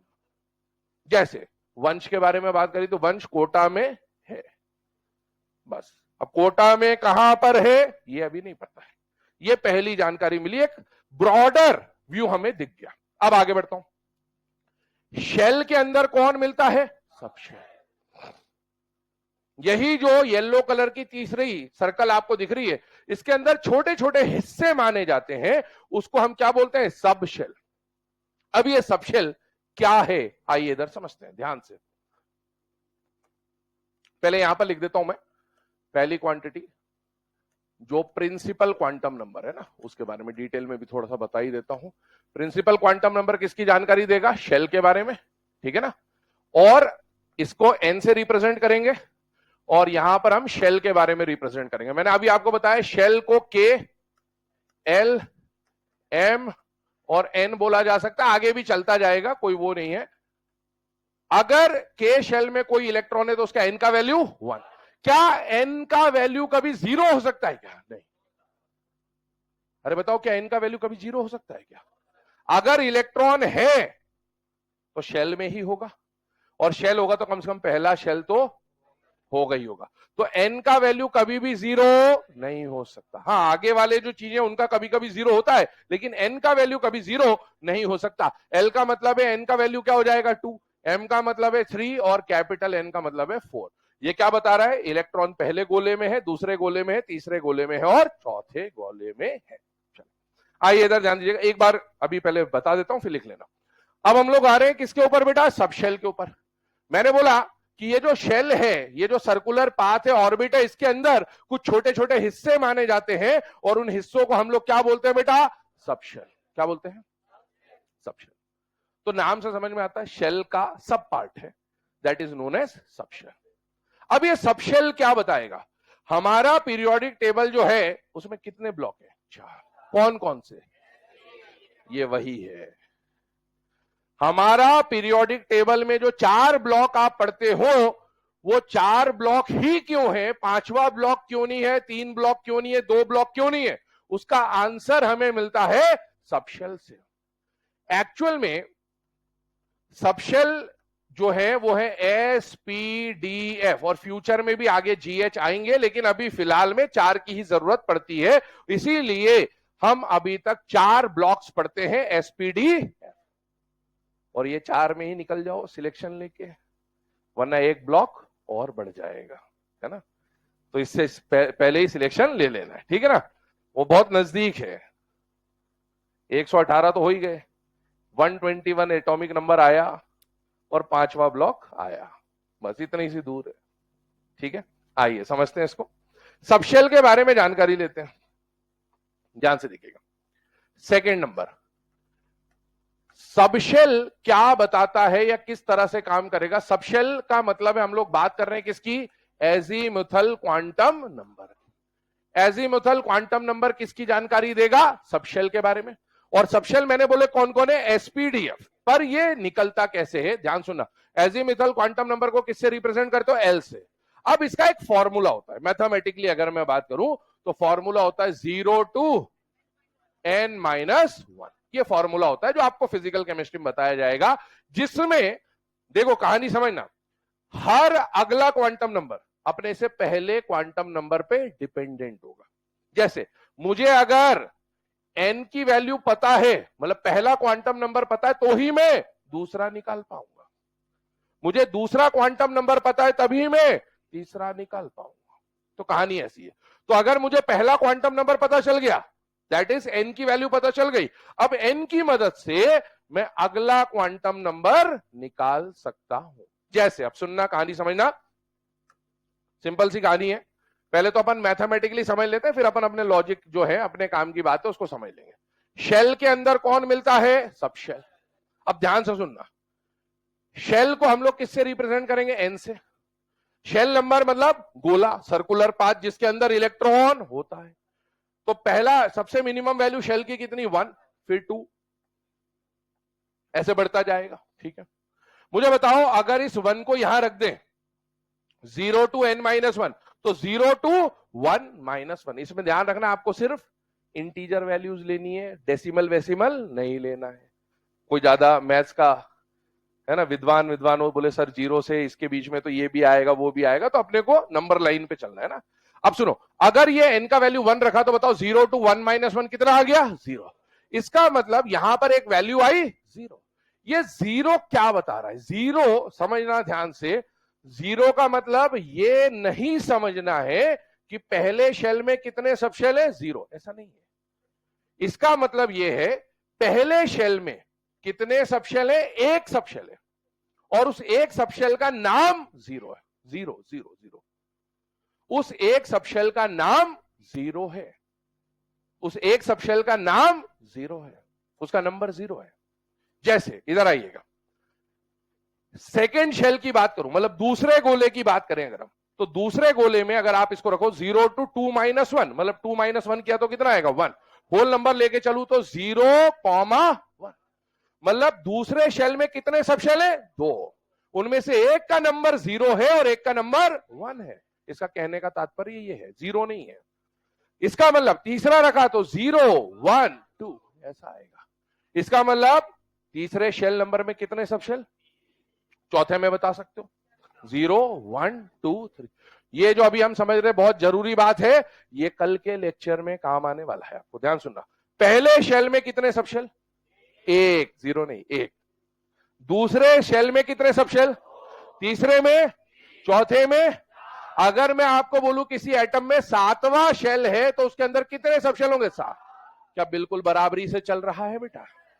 पहला शेल 1 सब शेल, दूसरा शेल 2 सब शेल, तीसरा शेल 3 सब शेल, चौथा शेल 4 सब शेल। क्या कहानी है, समझ में आ रही है? जितना शेल नंबर होगा उसके अंदर उतने ही सब शेल होंगे। वेरी वेरी इंपॉर्टेंट पॉइंट, ध्यान सुन लीजिएगा। अब नंबर उनके बता दिए 0 1 2 3, लेकिन ये 0 1 2 3 का तात्पर्य क्या है, ध्यान सुनिएगा। सब शेल की बात करूं और उनके एल की जो वैल्यू है उस पर बात करें। अगर किसी के एल की वैल्यू 0 है तो उसको नाम दिया गया है एस सब शेल। क्या नाम दिया गया है? इसका मतलब जहां जहां 0 है, 0 हटा के मैं क्या लिख सकता हूं? एस लिख सकता हूं। अगर किसी के अंदर एल की वैल्यू, तो जहां एल की वैल्यू 1 है, वह 1 किसको रिप्रेजेंट कर रहा है? उसको नाम दिया गया पी। ठीक है, इसका मतलब अगर यहां 2 आ गया, यहां 3 आ गया, तो 2 का मतलब है डी सब शेल, 3 का मतलब है एफ सब शेल, 4 आ गया तो आगे जी एच ऐसे आता जाएगा। लेकिन अभी जरूरत केवल 4 की है, आगे जी एच पे भी हम आएंगे, है ना, कुछ क्वेश्चंस करेंगे। तो अब इसको देखो, इसको मैं चेंज कर रहा हूं, ध्यान सुनिएगा। पहले शेल में, अब आप डायरेक्ट बताएंगे, वो भूल जाओ ये भूल जाओ, पहले शेल में कितने सब शेल? 1। पहले शेल में कितने सब शेल? उसका नाम एस, हमेशा एसपीडीएफ लाइन से चलेगा, उसका नाम एस। दूसरे शेल में कितने सब शेल? 2, एस और पी। तीसरे शेल में कितने सब shell? 3, S P D. SPD वे एफ अभी कहां से आ गया? भावनाओं में नहीं बहना है, ठीक है। चौथे शेल में कितने सब शेल? 4। कौन कौन सा? S P D F. क्या ये कहानी क्लियर? तो अभी तक हमने 2 चीजों के ऊपर मेनली बात करी। पहला कि एटम के अंदर इलेक्ट्रॉन, क्वांटम नंबर्स पे बात करो, बातें तो बहुत सारी कर ली वैसे तो। क्वांटम नंबर्स में 2 क्वांटम नंबर पे बात करी कि इलेक्ट्रॉन की पोजीशन कहां होती है, और हम किसी एक इलेक्ट्रॉन का टारगेट लेके चलते हैं। चाहे वो पहला, सोडियम की बात करूं तो पहले से लेकर 11वें में कोई भी इलेक्ट्रॉन वो हो सकता है।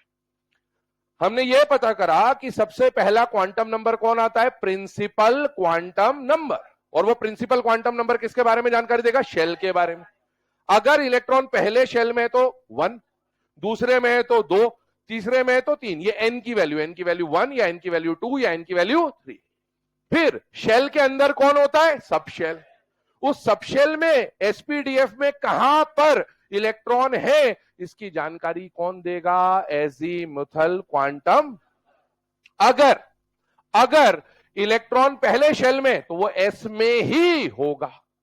अगर इलेक्ट्रॉन दूसरे शेल में तो या तो वो एस में होगा या फिर वो पी में होगा। सेकंड के ही एस में हो सकता है, सेकंड के ही पी में हो सकता है। अगर तीसरे में है तो थर्ड के या तो एस में होगा या पी में होगा या डी में होगा।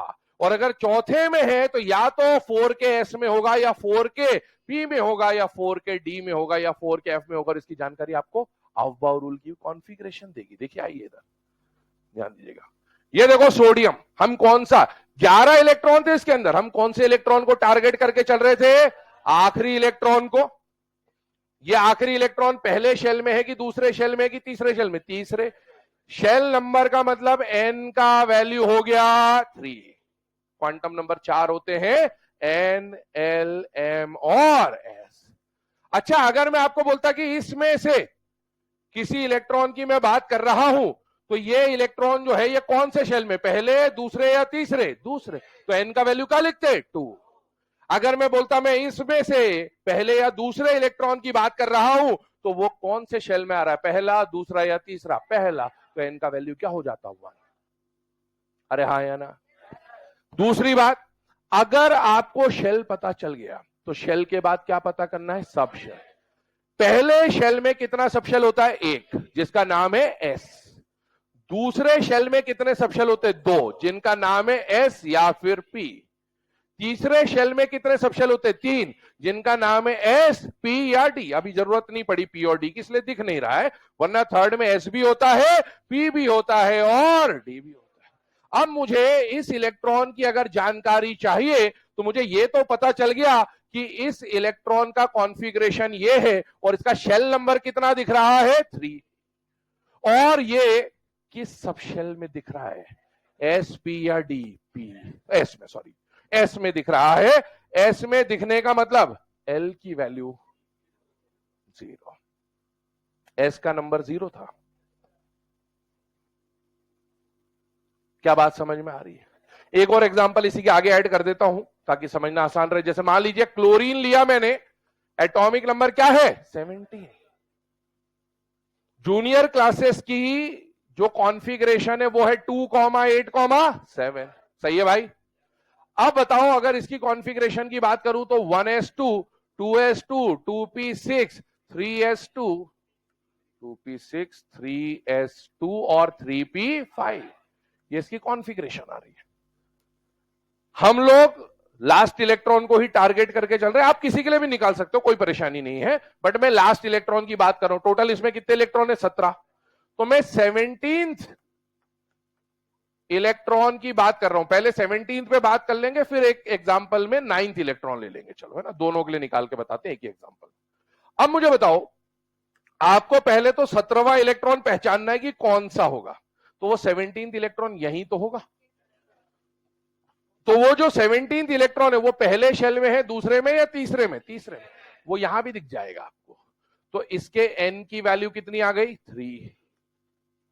4 तरह के क्वांटम नंबर हैं, n, l, m और s।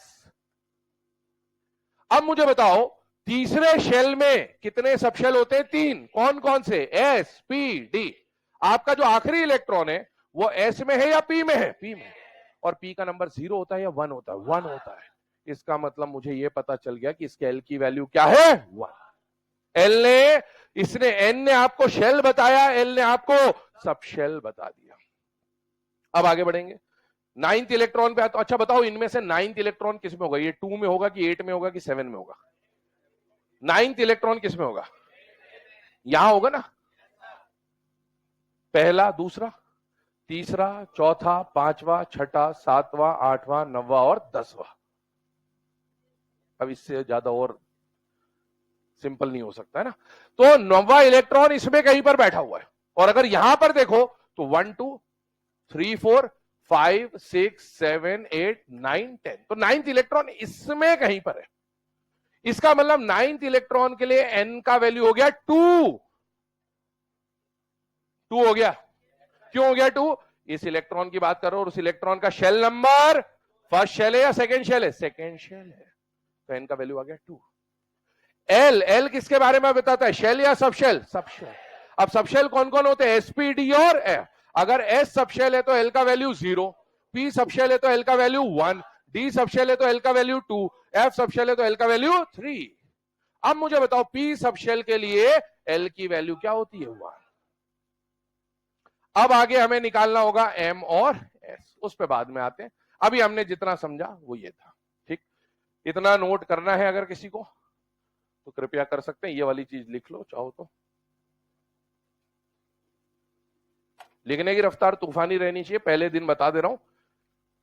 जितना तेज लिखेंगे समझने का समय, एग्जाम्पल्स की क्वांटिटी उतनी ज्यादा क्लास में हो पाएगी। ये डे 1 से क्लियर रखें।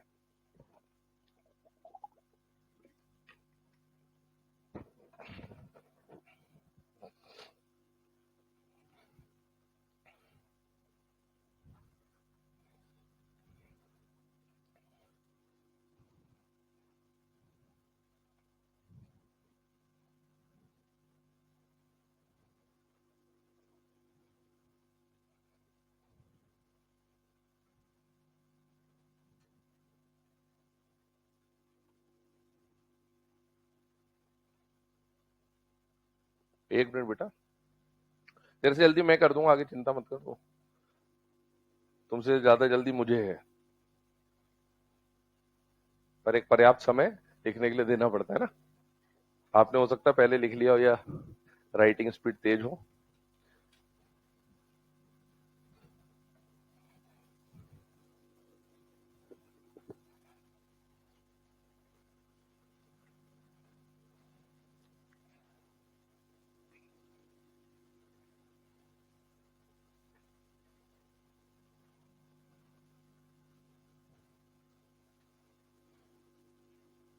क्या बेटा, स्लाइड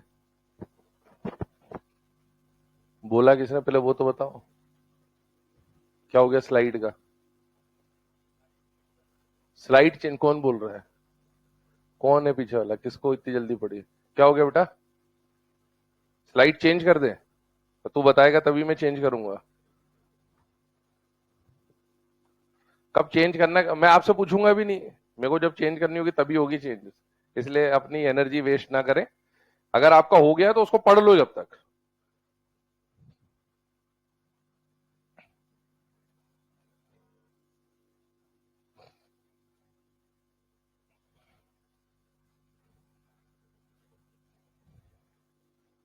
अभी जैसे जैसे लेक्चर आगे बढ़ेंगे आप खुद बोलोगे सर थोड़ी देर और दे दो स्लाइड लिखने के लिए। अभी डे 1 है, स्पीड धीरे धीरे बढ़ाएंगे, 4-5 लेक्चर तक तो धड़ाधड़ लिखने लग जाओगे।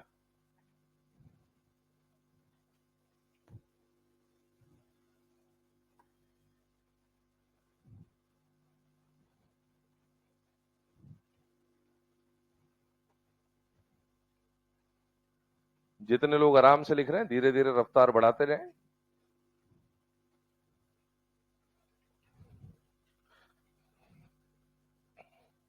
तो कई लोग इस भरोसे रहते हैं कि घर पे जाके लिख लेंगे, कई बार क्या होता है चीजें अपलोड ही नहीं होती हैं, नहीं लिख पाओगे, इसीलिए ग्लिच आ जाता है, टेक्निकल ग्लिच, इसलिए यही लिख ले। क्यों, सही है ना?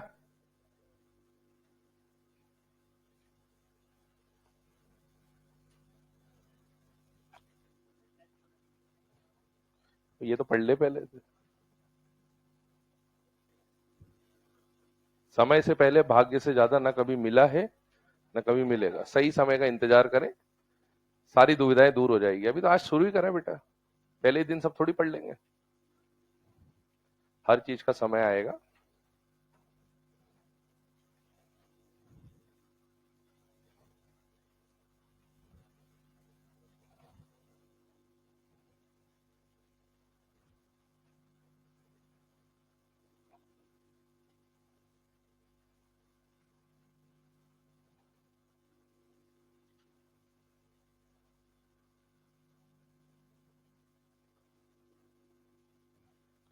ये जो अभी आज हमने पढ़ा है ना, इसको ज्यादा कुछ आपको डिटेल, वैसे एटॉमिक स्ट्रक्चर में तो आप पढ़ोगे डिटेल में, है ना, वैसे मैंने लगभग पूरा बता ही दिया आपको।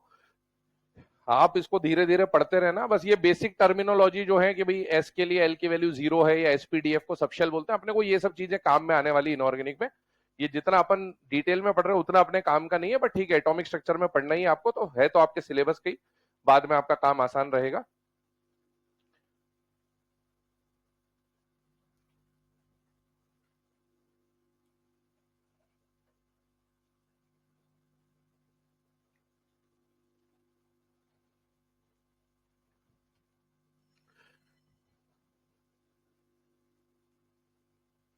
अपनी थोड़ी बेल बजी है।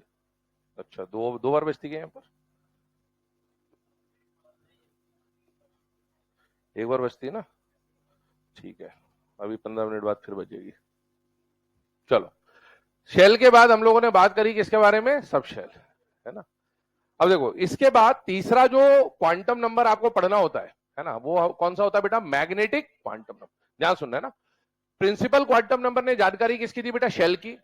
इसने किसके बारे में जानकारी दी, सब शेल। अब सब शेल के बाद अगली जानकारी हमें किसकी चाहिए बेटा, ऑर्बिटल्स की। किसकी जानकारी चाहिए बेटा, ऑर्बिटल। अब ये ऑर्बिटल क्या है, ऑर्बिटल इज नथिंग बट डब्बा। आप लोगों ने 11th क्लास में ऐसा देखा होगा कि एस में कितना डब्बा होता है, एक, पी में कितने डब्बे होते हैं, 3, डी में कितने डब्बे होते हैं, 5, और एफ में कितने डब्बे होते हैं, 7। उन्हीं को हम लोग क्या बोलते हैं, ऑर्बिटल। आगे से पूरी इनऑर्गेनिक में जब मैं डब्बा बोलूं, डब्बा का मतलब है हम लोग किसके बारे में बात कर रहे हैं, ऑर्बिटल, ठीक है। अब वो जो एस में एक डब्बा होता है, कि पी में 3 डब्बे होते हैं, कि डी में 5 डब्बे होते हैं, कि एफ में 7 डब्बे होते हैं, वो होते कैसे, आता कैसे है, उसकी जानकारी हमें कौन देने वाला है, ऑर्बिटल, या फिर जिसको हम लोग क्या बोलते हैं, मैग्नेटिक क्वांटम नंबर। आइए मैग्नेटिक क्वांटम नंबर के ऊपर चर्चा कर लेते हैं। यहां पर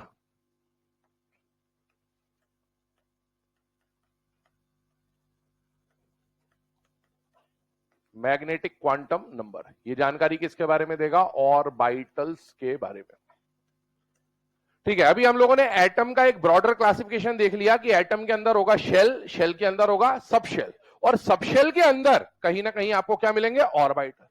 तो अभी तक हम लोगों ने जब सबशेल की बात करी, इधर देखिएगा, सबशेल की बात करी तो हमने कितने सबशेल पढ़े, 4। इसके आगे भी होते हैं बट हमें जरूरत इन्हीं की है।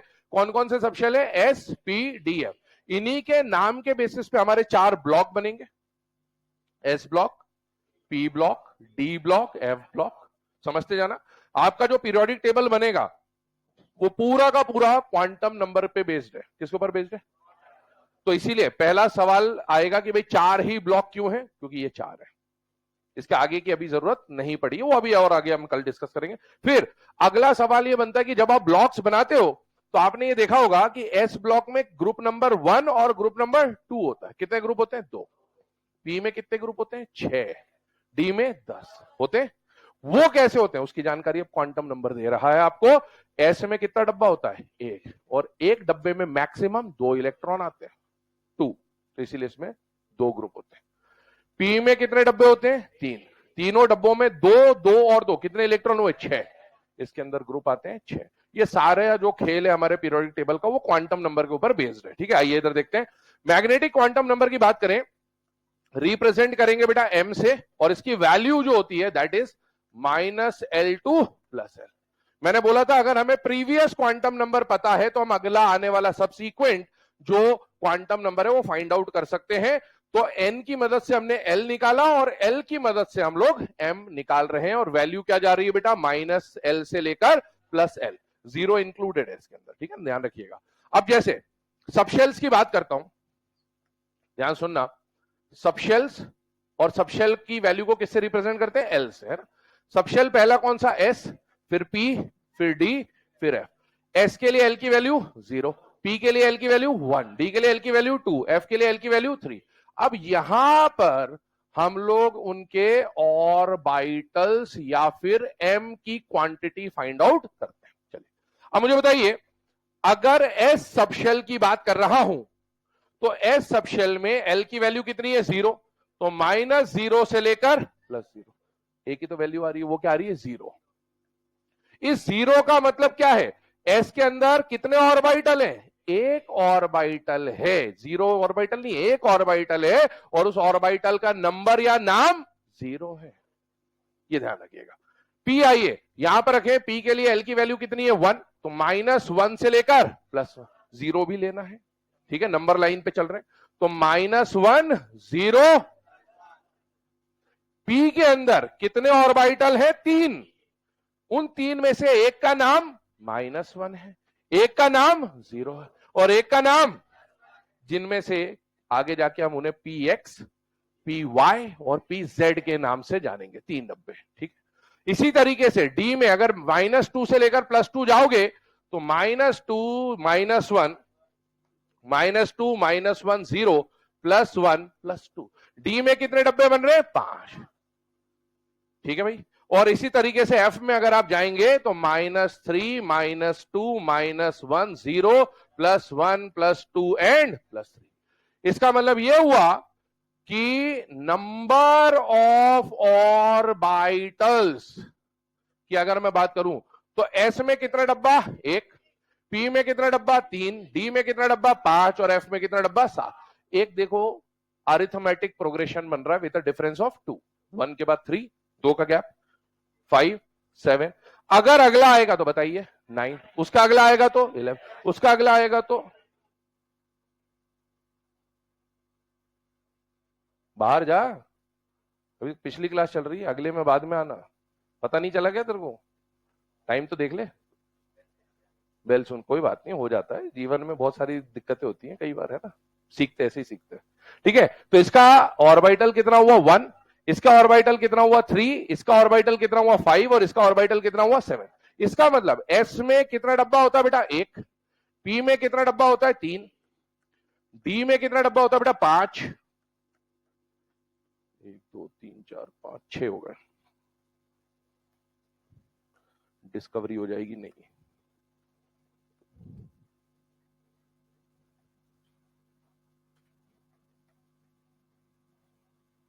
और एफ में टोटल डब्बे आ जाएंगे 7, हो गए 7, देख लेना। तो ये इनकी कंडीशन है, ठीक है ना। बाद में आगे जाके हम इनके नाम रखेंगे भाई, पीएक्स, पीवाई, पीजेड, वीजेड, वो सब आगे देखेंगे। अभी बस इतना समझिए कि एस के अंदर कितना डब्बा? 1, पी के अंदर 3, डी के अंदर 5 और एफ के अंदर 7। बना लीजिए इसको फटाफट।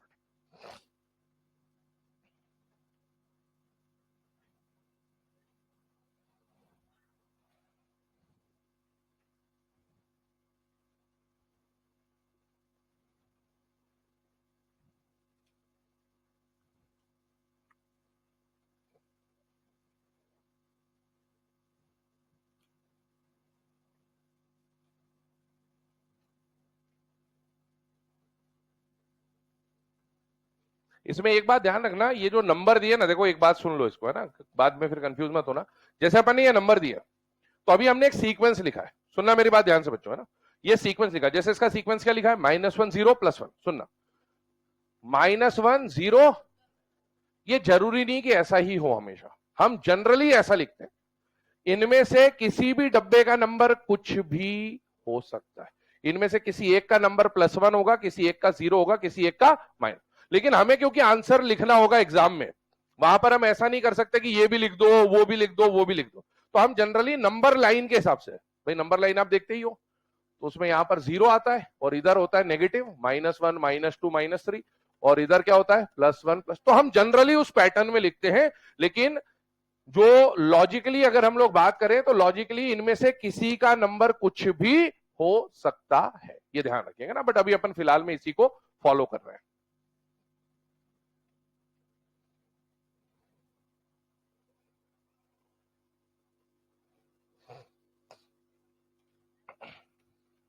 हाँ बेटा बोलो। हाँ, डिजेनरेट ऑर्बिटल्स है। आगे आप पढ़ेंगे भी कि जनरली ये जो 0 वाला होता है उसको Z मान के चलते, पीजेड, है ना, ऐसे एनसीईआरटी के रेफरेंस में लिखा है, तो इसलिए हम उसको फॉलो कर लेते हैं, वरना किसी का कुछ भी नाम हो सकता है, नंबर हो सकता है। चलिए अब देखो इसको अप्लाई कैसे करना है। हम लोगों ने एग्जाम्पल लिया था सोडियम का और फिर एग्जाम्पल लिया था क्लोरीन का, ठीक है ना। आइए इधर उसको ऊपर इंप्लीमेंट करके भी देखते हैं। आइए इधर देखिए, सोडियम का हम लोग कौन सा इलेक्ट्रॉन लेके चल रहे थे? लास्ट वाला। अभी हमने देखा कि इसका शेल नंबर 1, ये वाला इलेक्ट्रॉन था ना, कौन से शेल में था? 3rd। ये शेल हो गया। ये क्या बता रहा है? सबशेल। सबशेल कौन सा हो गया? एस। एस सबशेल के लिए वैल्यू क्या थी? 0। अब हमें क्या चाहिए? शेल पता चल गया, सबशेल पता चल गया, अब क्या चाहिए? ऑर्बिटल। अच्छा, एस में कितने डब्बे होते हैं? एक ही तो डब्बा है। तो आपने इस एस का डब्बा बनाया और उस डब्बे में कितना इलेक्ट्रॉन है? एक ही इलेक्ट्रॉन है। तो एस का जो ये डब्बा है, एस का ये जो डब्बा है, इस डब्बे का नंबर कितना है? 0। 0 है तो एक डब्बा, लेकिन उस डब्बे का नाम या नंबर कितना है? 0। जैसे पी में 3 डब्बे हैं, अब मान लो पी में कितने इलेक्ट्रॉन आते हैं? 6। क्लोरीन से पहले बताता हूं, चलो क्लोरीन से बेटर आपको अंडरस्टैंडिंग आ जाएगी। ये रहा क्लोरीन का 17th इलेक्ट्रॉन। आप इस इलेक्ट्रॉन के ऊपर अभी चर्चा कर रहे हैं लास्ट वाले पे, 17th वाले पे ना। यहां आप जब पी में भरोगे तो पी में टोटल कितने डब्बे? 3। 5 इलेक्ट्रॉन कैसे भरते हैं? रूल सब आपको थोड़े बहुत आने चाहिए। 1 2 3 4 5। क्या ये आखिरी इलेक्ट्रॉन है? ये आखिरी इलेक्ट्रॉन -1 में है कि 0 में है कि +1 में? 0। तो इसके लिए जो एल की वैल्यू, सॉरी एम की वैल्यू हो जाएगी, वो क्या हो जाएगी? 0, क्योंकि ये उस वाले डब्बे में जा रहा है जिसका नंबर कितना है? 0। अगर मैं इस इलेक्ट्रॉन की बात करता, ये इलेक्ट्रॉन कौन से नंबर का इलेक्ट्रॉन है? पहले तो ये बताओ, 17 में से कौन सा इलेक्ट्रॉन है? थर्ड थोड़ी है बेटा, थर्ड तो यहां है। 17वां में से कौन सा इलेक्ट्रॉन है? सोचो, इमेजिन करो, क्वेश्चन कुछ भी आ सकता है। 15वां इलेक्ट्रॉन है, 15th इलेक्ट्रॉन है। This electron is the 15th electron. 2 4 10 11 12 13 14 15। अगर मैं 15th इलेक्ट्रॉन को क्वेश्चन बना के चलता तो बताओ ये 15th इलेक्ट्रॉन क्या इसके अंदर है या नहीं है? है। तो बताओ उसके n का वैल्यू क्या होता? 3। क्या उसके l की वैल्यू 1 होती कि नहीं होती? होती। और वो 15th इलेक्ट्रॉन -1 में है, 0 में है या +1 में? +1। तो उसके m की वैल्यू क्या आ जाती? +1। तो ये m आपको डब्बे का नंबर बताएगा कि जो इलेक्ट्रॉन है वो 0 वाले डब्बे में है कि -1 वाले डब्बे में है कि +1 वाले डब्बे में है। आइए इधर ध्यान से देखिएगा 2 मिनट के लिए। हम जब सोडियम के 11वें इलेक्ट्रॉन की बात करें तो क्या वो 11वां इलेक्ट्रॉन 3s1 में है या नहीं है? एस में कितना डब्बा होता है? 1। तो ये आखिरी इलेक्ट्रॉन इसी डब्बे में, और इस डब्बे का नाम तो ऐसे पर इसका नंबर 0 है। अरे हाँ भाई, तो इसका नंबर अगर 0 है तो हम इसके m की वैल्यू क्या रख देंगे? 0। अगर मैं सोडियम के मान लो 7वें इलेक्ट्रॉन की बात करता, कौन से electron? 7th electron of sodium. बताइए 7th इलेक्ट्रॉन इनमें से कहां है? 2s में कि 2p में? 2p में। किसमें? किसमें? यहां पर बैठा हुआ है, यहां पर बैठा है। तो बताओ उसके n की वैल्यू क्या है? l की वैल्यू, p के लिए l की वैल्यू 1 होती है, और m का मतलब है डब्बे का नंबर निकालना है। और बताओ ये जो p में कितने डब्बे बनेंगे? 3। इलेक्ट्रॉन कितने भरने? 6। भर देता हूं पहले, 1 2 3 4 5 6। और मैं कौन से इलेक्ट्रॉन की बात कर रहा था? 7th। तो बेटा 2 2 4 5 6 7, मतलब मेरा जो टारगेट है वो ये वाला इलेक्ट्रॉन है। और ये वाला इलेक्ट्रॉन बताओ -1 0 +1 में से कहां बैठा हुआ है? तो ये आपको m बताएगा। अगर मैं बोलता कि छठे इलेक्ट्रॉन को टारगेट करो, छठा इलेक्ट्रॉन कौन सा होता है? ये। उसके लिए m की वैल्यू, ये दोनों तो सेम ही रहते पर उसके m की वैल्यू क्या हो जाती? 0। अगर मैं बोलता 5वें इलेक्ट्रॉन की जानकारी दो तो यहां क्या आ जाता? माइनस। अब मैं बोल रहा हूं 9th इलेक्ट्रॉन की जानकारी दो, 9th इलेक्ट्रॉन की क्या आ रहा है? 0। बिल्कुल सही है। 9th इलेक्ट्रॉन कौन सा होगा? ये वाला। और ये किस में आ रहा है? 0 में। क्या बात क्लियर है ना? अपने को वैसे इतना डिटेल नहीं पढ़ना, बट अपन समझ रहे हैं तो समझ ही लेते हैं ताकि बात का झंझट कम रहे अपने पास। ठीक है, तो ये अपन ने समझ लिया कि ऑर्बिटल की जानकारी कैसे मिलेगी, या मैग्नेटिक क्वांटम नंबर किस चीज की जानकारी हमें दे रहा है। ठीक, अब आगे बढ़ते हैं लास्ट केस की तरफ, that is spin quantum number. और मुझे नहीं लगता स्पिन में कोई ज्यादा दिक्कत होगी। स्पिन क्वांटम नंबर की 2 वैल्यूज होती हैं, एक +12 और एक -12। और ये +12 और -12 स्पिन को देखते हुए, एक डब्बे में मैक्सिमम कितने इलेक्ट्रॉन आते हैं? 2। किसका रूल है ये? 3 रूल पढ़ते हो आप एटॉमिक स्ट्रक्चर में, हाव-भाव, हंट्स रूल और पॉलीज रूल। कौन सा रूल है ये? Pauli's exclusion principle. सुना हुआ है पॉली? हाव-भाव रूल तो सीक्वेंस बताता है, 1s 2s 2p। Hunts rule is for maximum multiplicity. Maximum multiplicity मतलब वो ये बोलता है पहले सिंगल सिंगल फिलिंग सेम तरह की, और फिर पेयरिंग। और जो आपका क्या कौन सा बोला? पॉलीज रूल है, वो ये बोलता है कि एक डब्बे में मैक्सिमम कितने इलेक्ट्रॉन आएंगे? 2। इन दोनों में से किसी एक का स्पिन का वैल्यू आप +12 और किसी एक का, किसी भी एक का प्लस हाफ, किसी भी एक का माइनस हाफ, जो कि आपको रोटेशन दिखाता है कि एक क्लॉकवाइज और एक एंटी क्लॉकवाइज है। खैर अपन उतना ज्यादा नहीं जाए, तो अपन किसी भी एक को प्लस और किसी भी एक को माइनस मान सकते हैं, इसको भी प्लस या माइनस मान सकते हैं, इसको भी प्लस या माइनस। जनरल कन्वेंशन ये है कि इसको हमने प्लस हाफ मान लिया और इसको माइनस मान लिया। इसको अपन चेंज भी कर सकते हैं, जैसे इससे पहले भी मैंने बोलता किसी भी डब्बे का कुछ भी नाम हो सकता है। 3 है, अगर -1 0 +1 है तो किसी को भी कुछ भी मान सकते हैं, बट एक कुछ आंसर के लिए तो हमें चाहिए, तो हम इसको प्लस और इसको माइनस मान के चलते हैं। अब मुझे खुद बताइएगा, मान लो मैं सोडियम के इस इलेक्ट्रॉन पे चर्चा करते हुए चल रहा हूं, ये इलेक्ट्रॉन यहां पर है, ये इलेक्ट्रॉन का स्पिन देख के बताइए क्या ये प्लस हाफ है या माइनस हाफ है? Plus half. अच्छा, इसमें हमने और भी कोई इलेक्ट्रॉन लिया था, शायद 7th इलेक्ट्रॉन लिया था, है ना? चलो इसमें तो आंसर वही आएगा, इसीलिए अपन दूसरा एग्जांपल ले लेते हैं, क्लोरीन वाला, है ना? यहाँ आइए, क्लोरीन में आइए। क्लोरीन में अगर हम 17th इलेक्ट्रॉन की बात कर रहे थे तो ये वाला था, तो बताइए इसके S की वैल्यू कितनी हो जाएगी और इसके M की वैल्यू क्या है? 0। ये वाला इस डब्बे में ना 0। इसमें हमने एक लिया था 9th इलेक्ट्रॉन, है ना? N हो गया था 3, सॉरी ये तो उसका है, इसका 9th इलेक्ट्रॉन का ये था, वो 17th इलेक्ट्रॉन का था ना। हाँ, तो 9th इलेक्ट्रॉन के लिए हमने N का वैल्यू क्या लिया था? 2, ये वाला था, है ना? L का वैल्यू P के लिए 1। अब मुझे बताओ 9th इलेक्ट्रॉन की फिलिंग सोचिए, 3 डब्बे हैं, कैसा आएगा? 0। और S देखो भाई, आपने 2 4 6 2 और 2 4 इलेक्ट्रॉन भर दिए, अब 6 इलेक्ट्रॉन भरता हूं, तो ये 5वां इलेक्ट्रॉन है, 4 के बाद 5 6 7 8 9 10, ये हमारा टारगेट है।